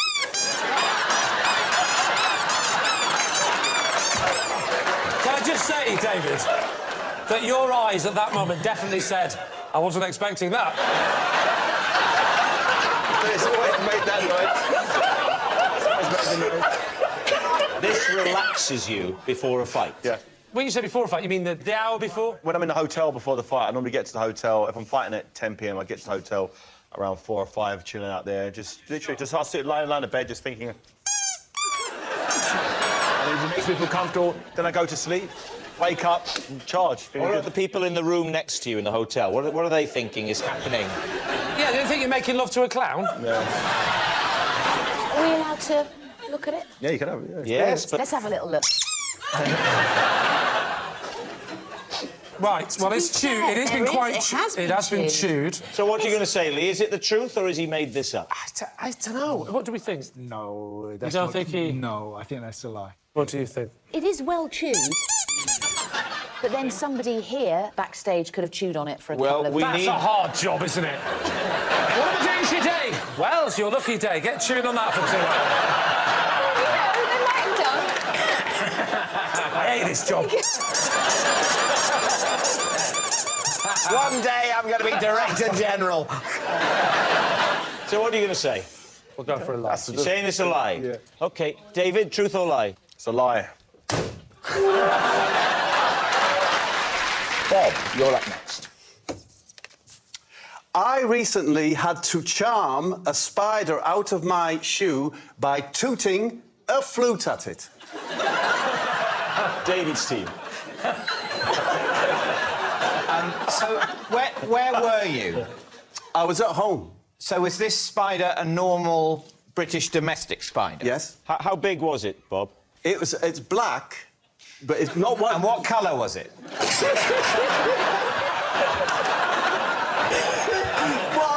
It's not the ones that have got a little body and big, long legs. So it wasn't the type with a small body and long legs? No. What type was it? Well, you can work the rest out yourself, surely. Big body, small legs. Was this a gerbil? That's a bird. If it had been a gerbil, I would have used a lute. Honestly. It's actually just a very everyday situation. My wife doesn't like spiders, very scared of them. It's kind of my job to get rid of spiders. I don't like them either. I'm not going to use my hands or whatever. No, you wouldn't. Can you mime the blow moment? Don't fall for this. Sorry? He gets me with this every week. Don't fall for it.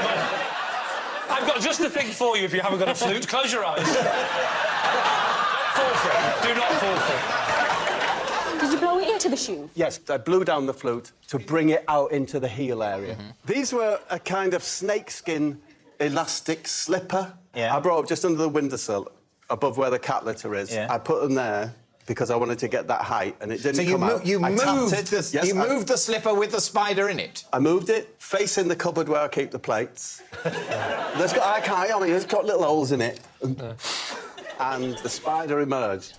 So the spider emerged, but didn't leave the shoe or slipper? No, didn't leave Did the slipper? Didn't No, leave the slipper? just- Had a look around, and went back in.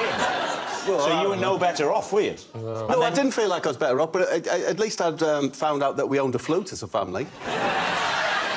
If I was scared of spiders, I wouldn't go anywhere near that slipper. I'd just leave it. I would just let I'm not that scared. Are you not? Scared I'm of a 1 bit to 10? I'm ginger about them. OK. Ginger. Is that right? Ginger, is that a word? It is, yeah, That's a word. Yeah. I'm not sure it's the correct word in that situation. It's like you pick something up gingerly. Gingerly. It's not. It doesn't just mean the flavour ginger. A ginger nut is not just a biscuit. It could be a tentative testicle.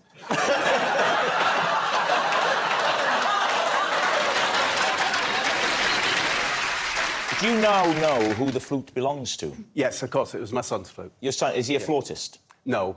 We hoped he would be, but he could never find the flute.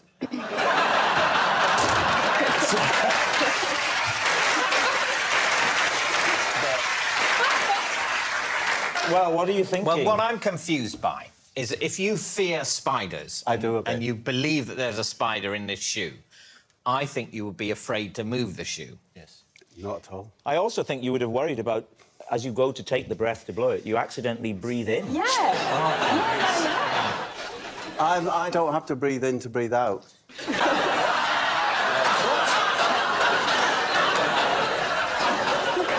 Michael, which way are you leaning? It sounds too much like the surreal world of Bob Mortimer to be actually the truth. I think it's a lie. It's a lie? You think it's a lie? Yeah. No, nobody in the world owns a flute, really, do they? You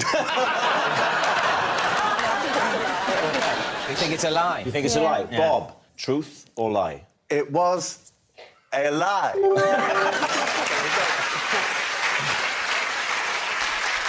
It's John. OK. I once saw a 6-foot goldfish in the jungles of South America. Lee's team. Were you working? I was working. What were you doing? I was filming this this village, this tribe, and they made me drink the hallucinogenic drug. Are you telling us now that you imagined you saw a 6-foot gold? Yeah. Oh. Okay. Well, I don't think I imagined it. I mean, he spoke to me. It can't have been that.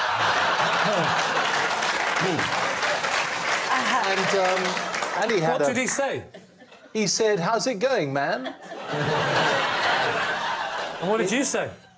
Well, I didn't say very much because it isn't very often that a 6-foot goldfish with a straw hat speaks to you. You know, it's a rarity, isn't it? I mean, I think you'd agree. Oh, definitely. It doesn't happen every day, does it? He had a straw hat on. He had a straw hat. And you, what did you have? Well, this is hallucinogenic drug they drink. Yes. And I thought I could take a little sip, you know, and say, oh, yes, how nice, thank you very much. You know, perhaps I'll drink the rest later or something. And the whole village crowded round to watch me drink it. And so Are you sure they were there, John? Of course they were there. I'd crowd around too if I was going to watch an old white man get off his face for the first time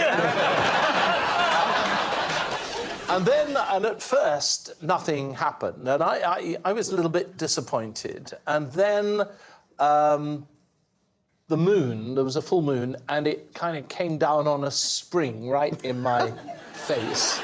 And the trees started talking to one another. Have I still got you with me? And back to you in the studio. John Simpson, off my face, Afghanistan. All right, so what are you thinking? I think he probably is telling the truth. I think it's a lie. OK, I say it's a lie too. OK, they're saying it's a lie. John, truth or lie? Well, it's true. Kate, you're next. I used to eat so many carrots that I began to turn orange. Please, team. Now, have you always had red hair? Yes. So it wasn't that caused it? No, they made my face. Yeah. And my face and my hands and my arms and this part of me go orange. How many carrots were you eating? Well, about 25 on a normal day. 25 carrots? But if things got stressful... Are you talking batons or real carrots? Real ones, the big, hairy, organic carrots. If things got stressful and there was a lot of things going on, I could hit up to 50. 50 carrots a day? Yeah. Why are you doing this? Why would you not? They're really nice. No. No, they're not that nice. No, they're not nice. Have you ever tried a Twix? Because if you like carrots, a Twix will blow you away. Can I just get up? Kate, have you ever seen the original film, The Thing from Outer Space? James Arness plays The Thing, about 9 feet tall, and they called him the Carrot Man. Is that what inspired you?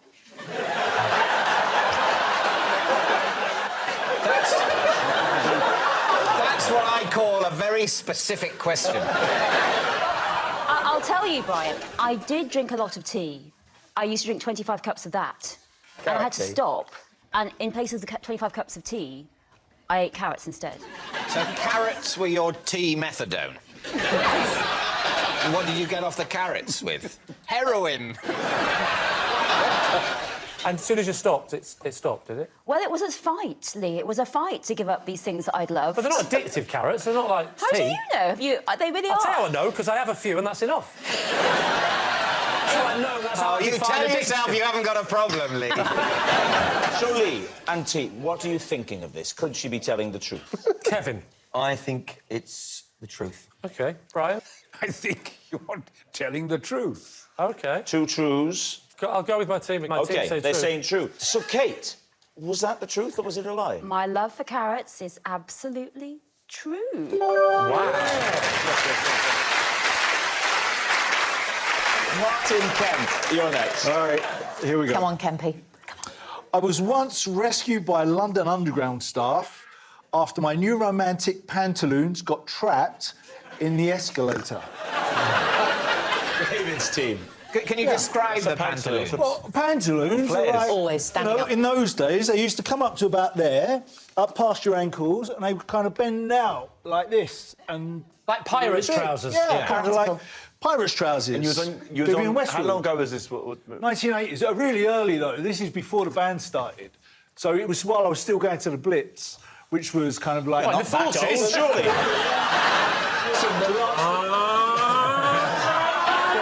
The great pop cultures.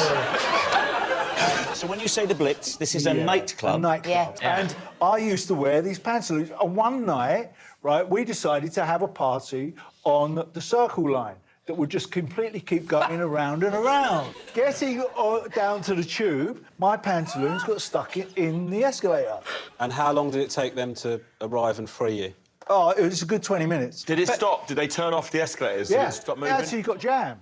It got jammed by Yeah, there some was some cheese. kind of monitor in it or something. It stopped. Back in what day was this? 1982. I don't like the sensors. No sensors back then. People used to get their fingers chopped off and all sorts. In the early this, 80s. this jammed it. This went right in. And as pulled- soon as you jammed in it, it stopped stopped, went bang. automatically.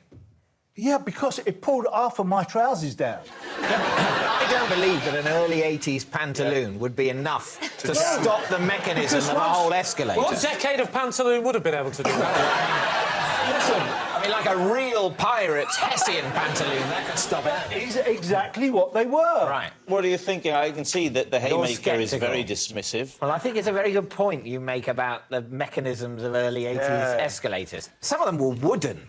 Yes. You know, I think they'd just keep turning. I don't think they'd stop because of a pantaloon. What year was the digital watch made? That was like... Yeah, that'll tie this all up together. So you're saying that the time when they just had digital watches, they had sensors that sensed when someone's trousers were stuck in a lift that stopped. I don't buy it. Don't underestimate the voluminosity of a Spandau Ballet pantaloon in '82.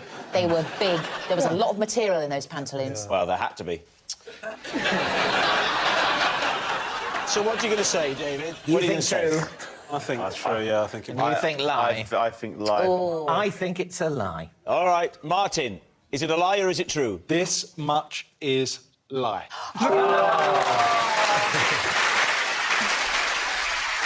David, you're up next.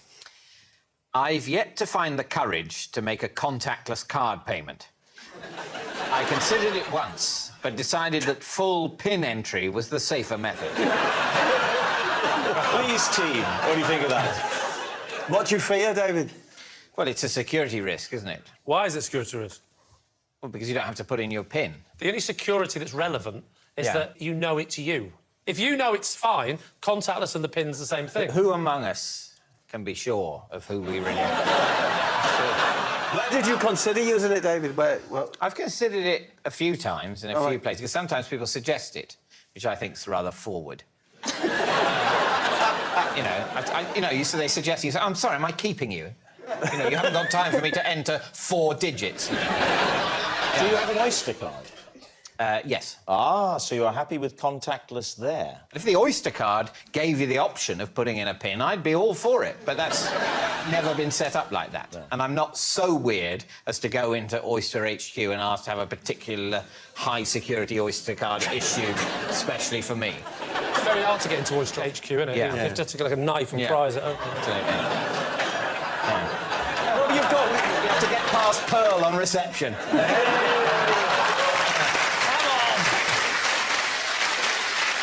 Have you ever used it then? Have you used it once? I've yet to find the courage, so no. Do you have a mobile phone? I have a mobile phone. Would you ever use Apple Pay? We can't call it that. Orange, well, we can't do they're a company as well. Would you ever use Pay? Would you ever use your mobile phone? You can, because I sometimes do that. I'm quite happy to get my phone out in M&S, and I feel quite cool. I hold it, and it pays it. Do you want a receipt? No. No, I've never paid for anything You've like never that. paid for anything with Apple Pay? No. What? What are you talking about? Have you just got a new phone? Are you starting some new adverts that we don't know about, Rob? All right, so what do you think? What do we think? I'm very scared of it, so scared of I empathise with that, so yeah, why not? OK. It seems so obviously him. So you've got to go for it, true? I think he fears it, yeah. OK, you're saying it's true. David, you fear contactless payment, truth or lie? It is, in fact, a lie. Oh, he loves it. Tracy Ann, you're up next. I have never, ever drunk a can of fizzy drink in my life. What? Never, ever. There's a limit to what we can ask here. Have you ever had a can of Coke? No, no. Oh. 7-Up? Nope. Do you not like fizzy drinks? All the evidence is there, isn't it? How do you know you don't like fizzy drink?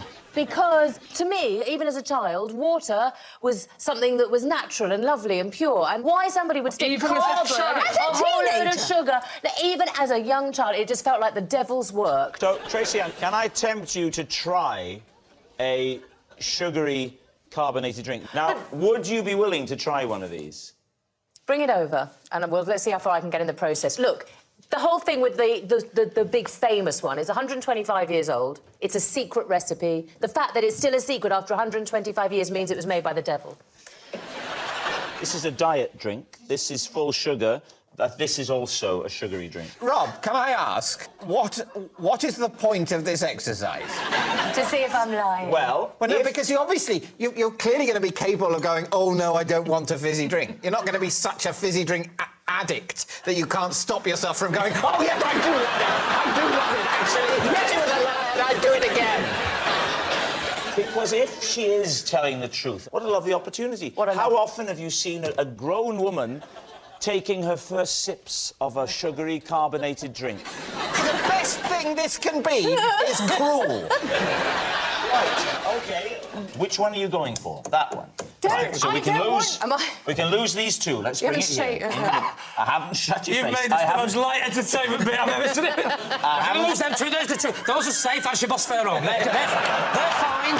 You're just playing now for the red cow, love. Just the red cow. Where have you come from tonight, Tracy Ann? Want to give a wave to everybody back at home there? She's gone for the red can. The red can. So this may or may not be Tracy Ann's first time drinking a sugary carbonated drink. Don't drink it if you don't want to. Yeah. You've made your point. Have I? You don't have to. Oh, I'm getting better at the opening. No, it's wrong. Can you not even sip it? I think that's... So, Tracy Ann, you're definitively saying that you're not going to drink. She's drinking it. Oh. Oh, my God, it's everything I thought it was going to be. It's disgusting. Oh, get used to that phrase, Rob.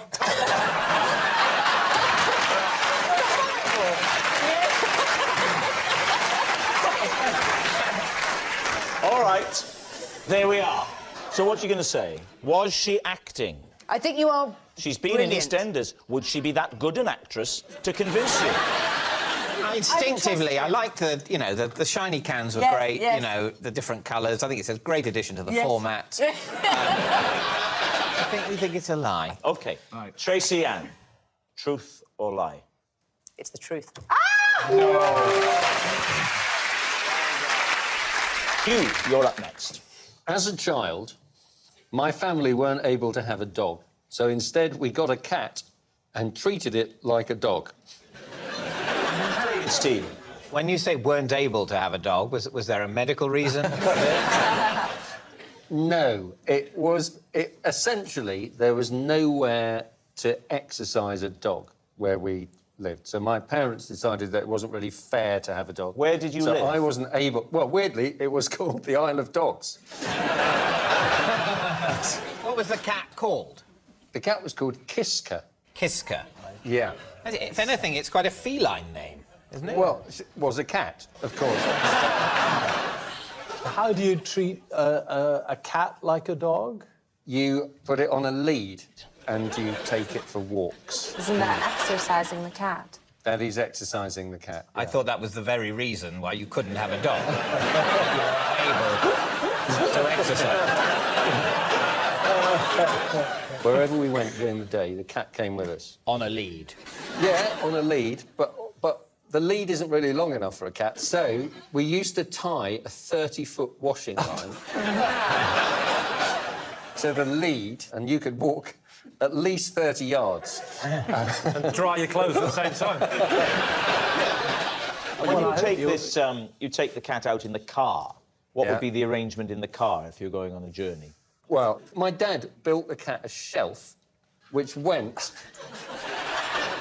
from the dashboard of the passenger seat and slotted in. Can I just say, into the metal of the headrest. If this turns out to be a lie and they get it right that it's a lie, you have made life extremely hard for yourself. Why couldn't the cat just be on the seat?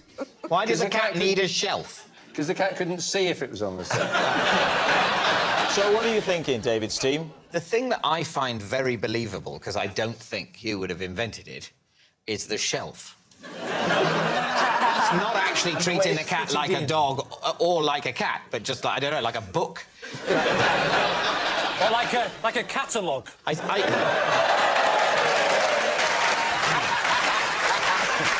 are you going to say? You think a lie? I think a lie. I think a lie. A lie? Well, we'll say it's a lie. You're going to say it's a lie. OK. Hugh Dennis, is it true or is it a lie?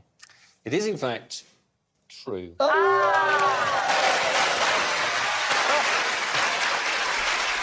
Nick, you're next. I am the BBC Newsroom's rock, paper, scissors champion, having recently stolen the crown from George Alagaya. Ah, released him. How often is the championship? Oh, well, quite often at the end of a news bulletin, people are there. There's a championship at the end of every news bulletin. Not everyone. You know, if it's not been a particularly stressful day. How often would you say that you've had a championship at this in your office? Well, not every day is the championship, but there might be a particular contest. OK. I'll ask you one more time, Nick, and then I'm... You see, you know how frustrated you get when you're interviewing a politician? Yeah, I'll put it to you.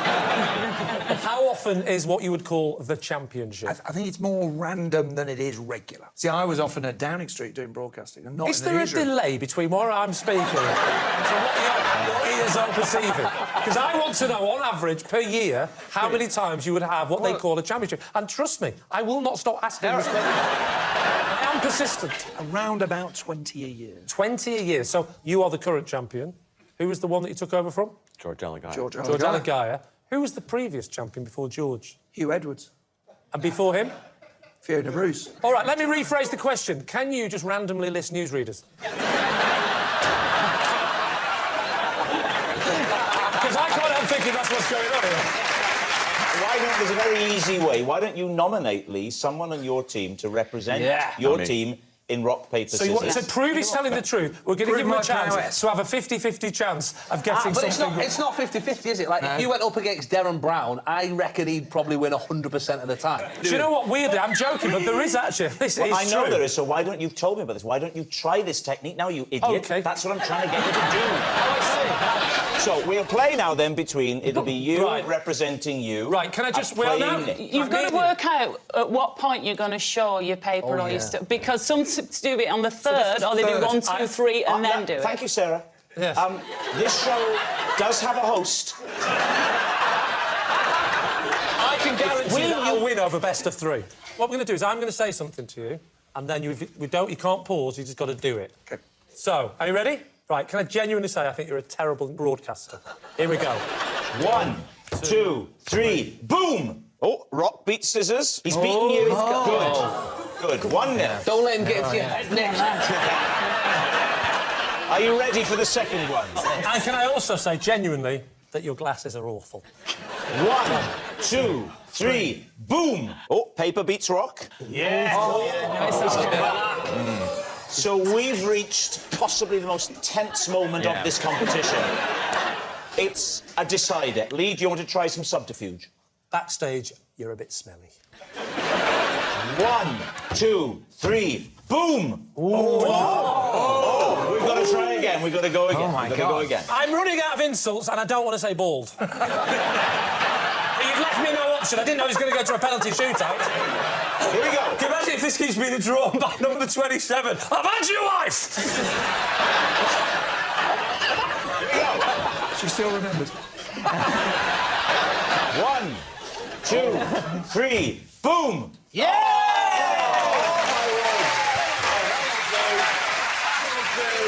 The theory still holds, because it would have to be over a longer period of time. There has been some scientific evidence to prove that if you insult somebody directly before rock, paper, scissors, they are slightly more likely to use scissors. You're saying somebody got a grant to do research on that. Well, Nick is obviously very good at it. He's beaten you. Yes. Is he the newsroom champion? OK, we'll say it's a lie. OK, Nick, truth or lie?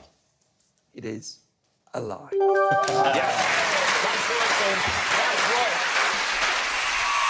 Well, that's all we've time for on this special edition of Would I Lie to You? Thanks for watching. Good night.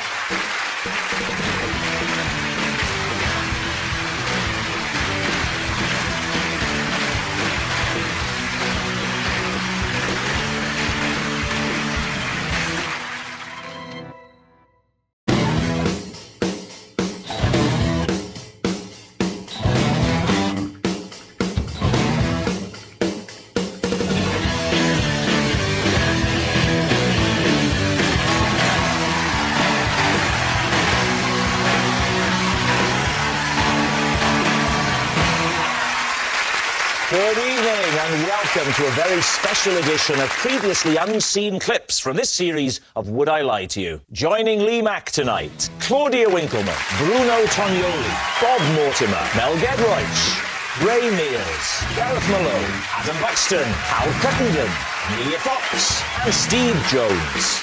And joining David Mitchell tonight, Joe Brand, Rod Gilbert, Fiona Bruce, Kian Egan, Miles Jupp, Amanda Abington, Phil Jupidis, Kirsty Ward, Adil Ray, Mickey Flanagan and Carol Vorderman. And so we begin with round one, Home Truths, where our panellists each read out a statement from the card in front of them. Now, to make things harder, they've never seen the card before. They've got no idea what they'll be faced with, and it's up to the opposing team to sort the fact from the fiction. Miles, you're first up tonight. Whenever I'm in a situation where I don't know what to do, I ask myself the question, what would Cliff Richard do? Please, team. Right, give me an example. Say you don't know if you're going to go on a skiing holiday or a summer holiday. What would you do in that situation? Well, I say to myself, what would Cliff do? Why Cliff Richard as well? I just think because he's someone that lives his life in a way that I believe we should all aspire to.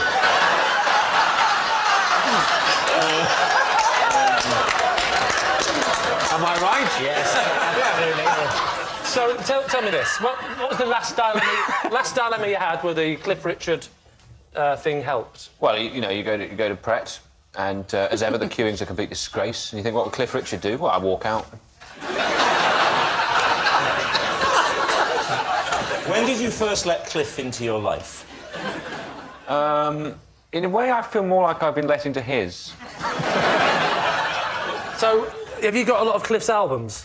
Yes. Well, I think you know where this is going, Miles. Of all the albums, all of them, I just want one album. That's all I want. Greatest Hits Volume 2. So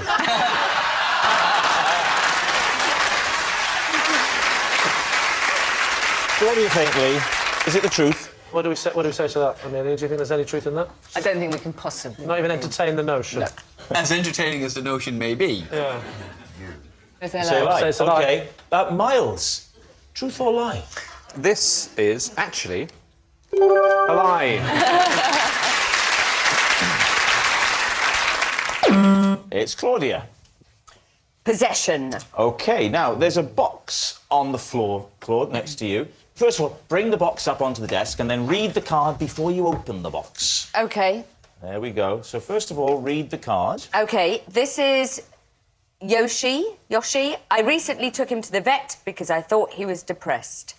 All right, now open the box, please. I'm not opening it. What is it? Well, let's find out. Ah, yes.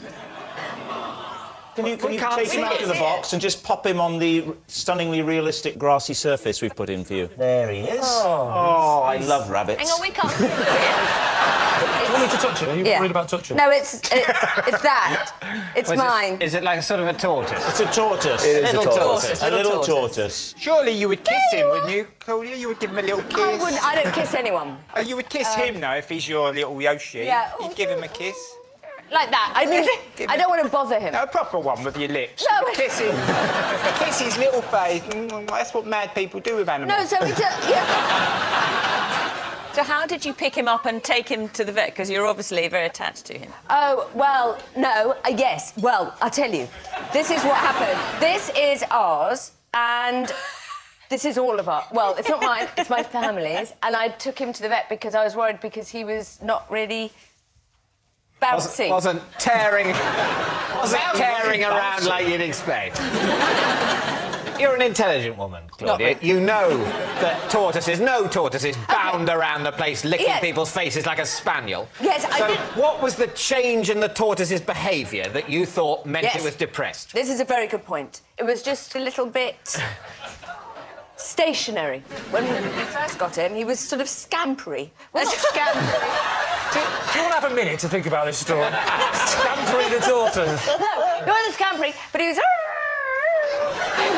not like that. Anyway... So essentially, you bought a tortoise that was having a fit, and it recovered, and you mistook that very recovery for depression. And what did the vet say? The vet said he's fine. Money well spent. What a relief. Yeah. What a relief. Did you get charged for that? Yes, and I'll say this out loud. There's only way to say it. Otherwise you're thinking of the word think. And she said... and she suggested that maybe we organise, like, tortoise playdates. Right, now you're pushing it. What do you reckon? She suggested you organise tortoise playdates.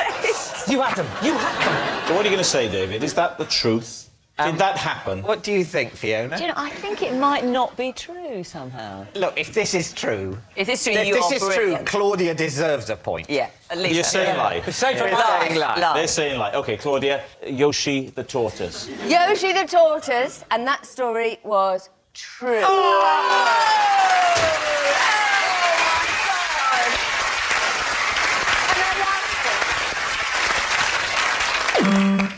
It's Bob. For 5 days, I pushed my cat around in a pram because it had sprained 3 of its ankles. David's team. OK, the two key questions here. How did it sprain 3 of its ankles, and why was it necessary for it to be so mobile during its recovery period? OK, I'll address those. One of my children, my eldest boy, didn't throw a tyre at it, but threw a car tyre, and it hit the cat. He threw the tyre recreationally, and the cat got in the way. How did one ankle survive? Luckily, he was scratching his head at the time. OK, so the tyre hits the cat. Yes. 75% of the cat's ankles are, did you say sprained? Well, they were bruised, and we were told that he mustn't walk. So you were told he mustn't walk, but he needed still to travel. Of course he did, yes. It was my younger boy's buggy we put him in. Right. Because you could strap him in. You could strap the cat into the buggy? How did you strap the cat into the buggy? Using the straps, and the only journey he had to make was to the litter tray. So we just used to take him from the front room round to the litter tray. Strap him in. Strap him in. Tip him in. Why didn't you just carry him? No, because he had these bandages round his legs, but he would insist on trying to walk, which we knew would make his ankles worse. You couldn't stop him walking, but he would consent to be strapped into a buggy. It's not really. It's not. When it comes to pets, it's not really a matter of consent, David. Never use the phrase, when it comes to pets, it's not a matter of consent. You can get into all sorts of problems with that. Tell us more about this cat. What was its name? Its name was Gudmundsson. It was a... What? Never ask Bob the name of anything in the story, and we learn nothing. His name's Gudmundsson. Gudmundsson. Monson as in the word monsoon, with an O missing. Yes. Right. Gudmundsson. His name's Gudmundsson. He's a tabby Oriental. Why Gudmundsson? Why? My youngest son named him Gudmundsson. All right. David, what are you thinking? What do you think? Oh, he's lying. You think he's lying? Yep, lying. You think he's well, this is a superb moment. Unanimity from the team. So let's say it's a lie. We'll say it's a lie. Bob Gudmundsson, truth or lie? I am telling a lie. We got a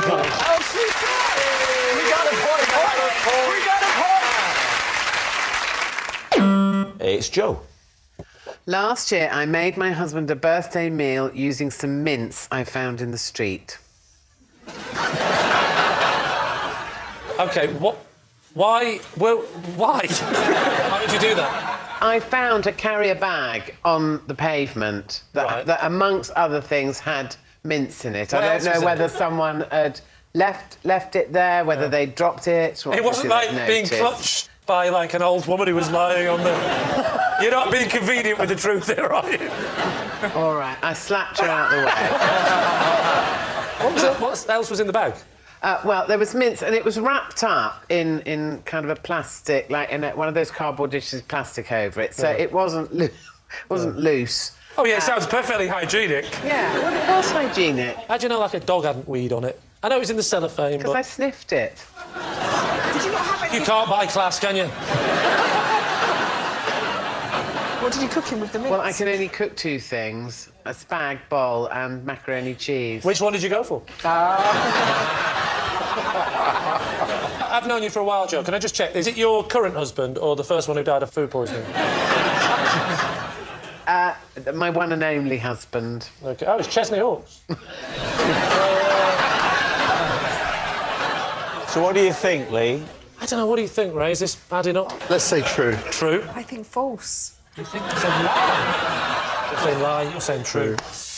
I'm going to say lie. You're saying lie? Yeah. OK. Joe, truth or lie? It is, of course, a lie. It's Lee. I can tell if someone is left or right-handed just by looking at their ears. David's team. Just by looking at their... Sorry, what people don't realise is that the most common twitch is this. You don't realise you're doing it, but over the course of a lifetime, that will just slightly... Are you saying then that if I'm right-handed, I will tug on my ear as a little sort of nervous tick so much that either... Not what so will happen? much. My ear will move down the head? Or is it just... To a layman... Or is it just a low Billy elongate? Rod, to a layman, no, you wouldn't spot it. But for a professional, you'd know it. I'm studying your ears. Wow. And on Please your do. theory, Yeah. you're left-handed because your left ear is definitely No, 'cause I longer was than doing your that. right. I Isn't was his doing left that. ear longer than his right? So what are you, left or right-handed? Left. It's funny you should say that, because I think your right lobe is larger than your left. I'm ambidextrous. What am I, then? You're Carol Vorderman. Am I left or am I right? Well, you're an interesting one. You're right-handed. I am, yeah. Because you're showing your ear so much, because you're so used to tugging it, you've got it ready now to tug. What about David, Lee? Which am I? Well, I can't do that. Finding this quite a stressful moment. I can't do it whilst you're holding these. I have to have a look. You keep your head I've still. got tiny ears. You have? But I only grew arms when I was 9. Maybe that... Yeah, classic right hand. Yes, I'm right-handed. Gosh, he's good, isn't he? So, hey, looking at my ears. You're a textbook right-hander. Textbook. Really? Yeah, textbook. I'm not, though. You are? I'm not, I'm left-handed. Yeah, no, but I'm talking about when you're using a textbook. My ears are so flat to my head, you can't tell, can you? My ears... You've got any ears? I genuinely can't see your ears. Look into the camera. You've got no ears. That's what's up. So what do you think, David? Well, personally, I think it's true, but I'll just check with my team. Lie. You think it's a lie? Right. You think it's a lie? Well, as I say, I think it's true. You think it's true? No, of course I don't! I don't think it's true, and neither do my team, so we'll say lie. It's a lie. OK. Lee, truth or lie? Of course it's a lie. Adil, you're next. I once had to go all the way to Bradford just to make a phone call to prove I was in Bradford. Lee's team. OK. What? Why would you have to do that? Why? Yes. First of all, where were you living at the time? I was living in Birmingham For what reason did you have to go to Bradford? to make a phone call. OK. Who were you phoning? It was my dad, actually. He was calling. And your dad lived in? Birmingham. Were you living at the family home at the time? I was, yeah.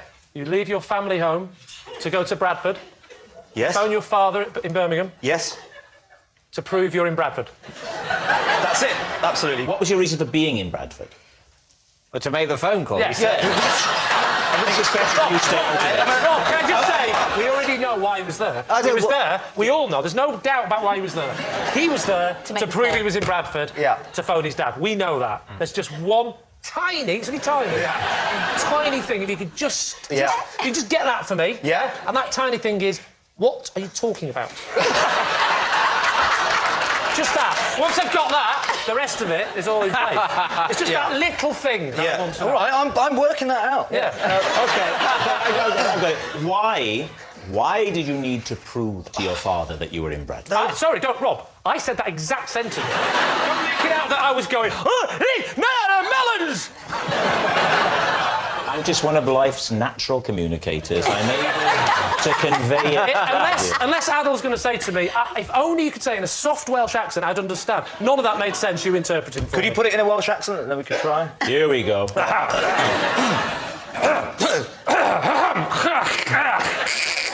That's it.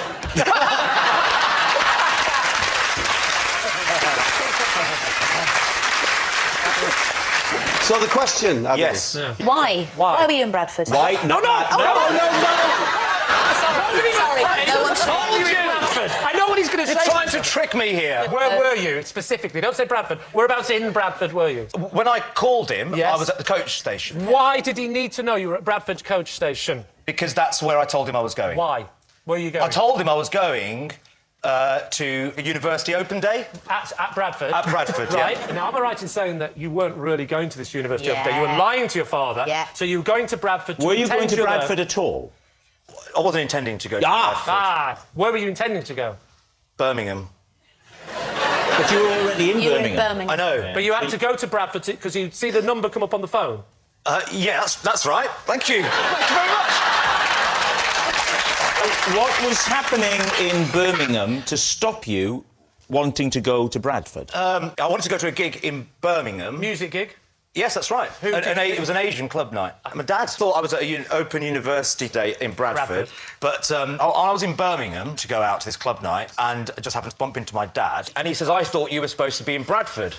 And I said, I'm on my way. So he goes, get to Bradford. And when you get there, phone me. Yeah, make sure you call me. And you know as you're going, the only reason is because you know the number is going to be recognised. Yeah. As opposed to phoning from Birmingham and pretending you're in Bradford. Yeah, because I was worried that he might try and call me back. So, you know, you get to a phone book. Oh, I and see. Then, and then he goes, let me call you back, son. What did you do? I couldn't get back because I'd got a late coach. Why don't you just go to the Open University, wherever it was? Well, I want to go to the Open University. I want to go to the club night. But you're not going to the club night, that's it. You can't go to the club night. No university thing. I'd made that bit up. Oh, it wasn't even... You made that up? Oh, you'd made it up? Yeah. So, you're in Bradford. Yeah. It's the evening. Yeah. What are you going to do? Well, basically, so I realised that, you know, what do you do if you're on your own in Bradford? You go and find a fellow Asian, you know. So I went into this pizza place near the station and I just sort of put on the role of a vulnerable Pakistani student and just said, you know, I need help and I want pizza. And he gave you pizza for nothing? Not only did he give me a pizza, stroke of luck, he let me stay in a room that night. Why didn't you just go back to Birmingham? Because I couldn't get a coach. It was late. It was late. If it was too late, it would be after 10 o'clock or something. So you went to the open day. There's no open day. It's a very... No open day. It's a very... He has told his father... Exactly. I'm now all over this. Yeah. He told his dad there's an open day. The open day doesn't exist. In Bradford. It's only there. It's only there as a lie, so he can pretend he's going to it and spending the night. He wants to go to the Asian club night now. His dad catches him in the street and goes, "Get yourself off to Bradford. You'll be late." He goes, "Oh yeah, forgotten all about that." He gets on the bus. He goes up to Bradford. He's now going to ring the dad because he knows that he'll phone him back. And then he's now in Bradford. He can't get the bus back. It's far too late. There's no open weekend. But luckily, he's starving, and as we all know, there's one thing that the Asian community like. It's a pizza. And then he goes... The famous Pakistani pizza! Can I just ask you, did you like the look of the university? I mean, did it appeal to you? Oh, all right. So, Lee, what do you seem to know it better than him? Yes. I think it's true because he threw up a lot of smokescreen tissue, smokescreen. So he's covering it up. I know what you mean. He told us nothing. He told us nothing, which is, I think, why it's true. What do you think, Bob? I think it's true. You think it's true? Yeah. Then I'll go with my team and say All it's going true. for true. OK. Adil, was that true or was that a lie? Sorry, Dad, it was a true.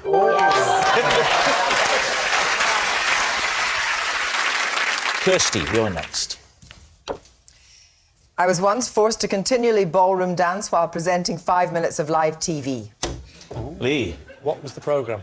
The programme was Edinburgh Nights. It was a little while ago. How long ago? It was... Is it written on the ceiling?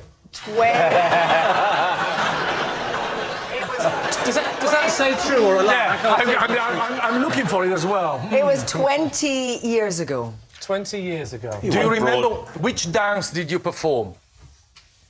I performed the tango. And who was your partner? He was the world champion tangoist.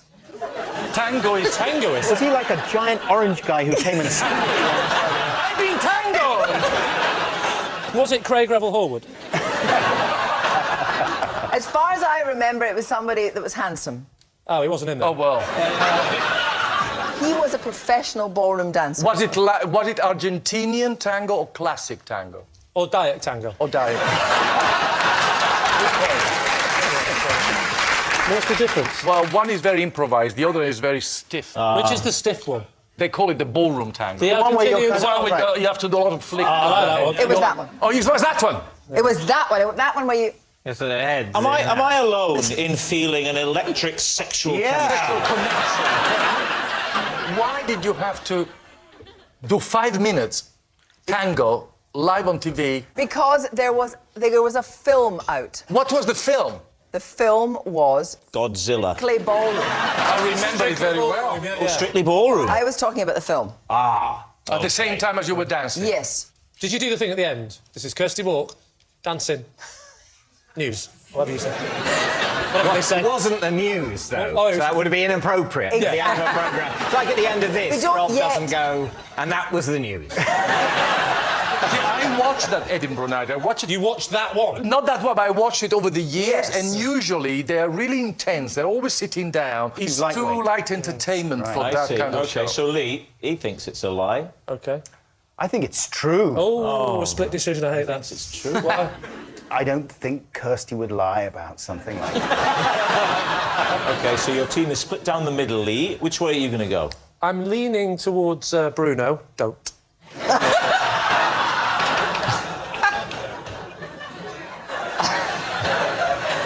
OK, I'm going to go with Bruno and say it's a lie. You say it's a lie. OK. Kirsty, tangoing while presenting to camera. Truth or lie? True.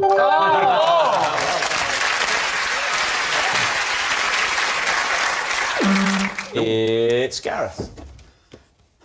I have a crippling fear of the underside of ships. He's ship scared. Of so. ships.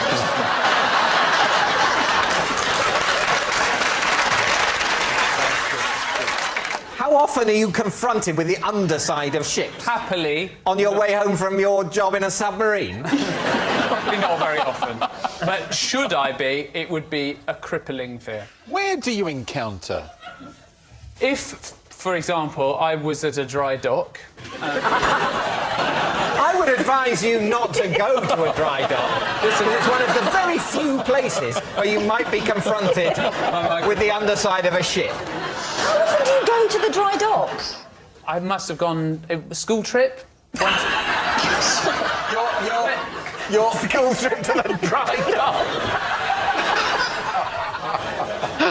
How did this curious thing begin? I saw the underside of a ship. On a film, actually. It was on a film. On a film? What film? The Poseidon Adventure. And it was something about the propeller, you know, bigger than these large circles. No, here. I mean, I think everyone has a fear of being caught in a propeller. I don't think that's not what I'd call an irrational fear. Do you have to be sort of careful in the kind of films and programmes you watch in case suddenly the underside of a ship is going to pop up in the plot? Yeah, it's a good question. And when... I mean, Titanic, presumably you didn't go to see. I did. You did? What? You're a... I know. You're a moron, then. David, I'm not going to contest that point. So, David, it's a remarkable claim. What do you think? Lie, do you think? I think it's a lie. Yeah, I think it's a lie. I think we think it's a lie. You think it's a lie? All three of you are in agreement. Yeah. OK. Gareth Malone. Truth or lie? It's true. Oh!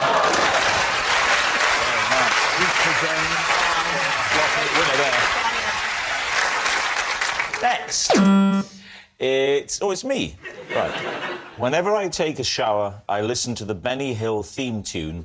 It's the only way I can be in and out of the cubicle in under 4 minutes. And either team can ask. What's the rush? Why have you got to get in and get out? You got to get everything done in 4 minutes? That's not That toilet duck's not going to voice itself. The reason for it, I will naturally spend a long time in the shower. I'm very happy in the shower. How long are we talking? Oh, I could be 10 to 15 minutes. So can you talk us through your shower routine? Do you really want to hear this? You could stand and demonstrate it. He is stood. So rude, the guest. I'm so sorry, Rob. Have some respect for the little Welshman. So sorry, Rob. Sorry about Fiona. Show us your shower routine. Oh, hang on, before you do it, have you got the music upstairs?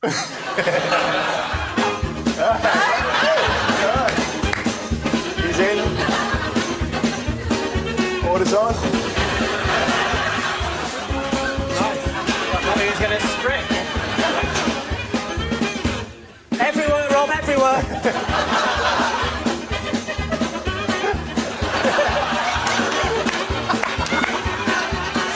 Put your arms up.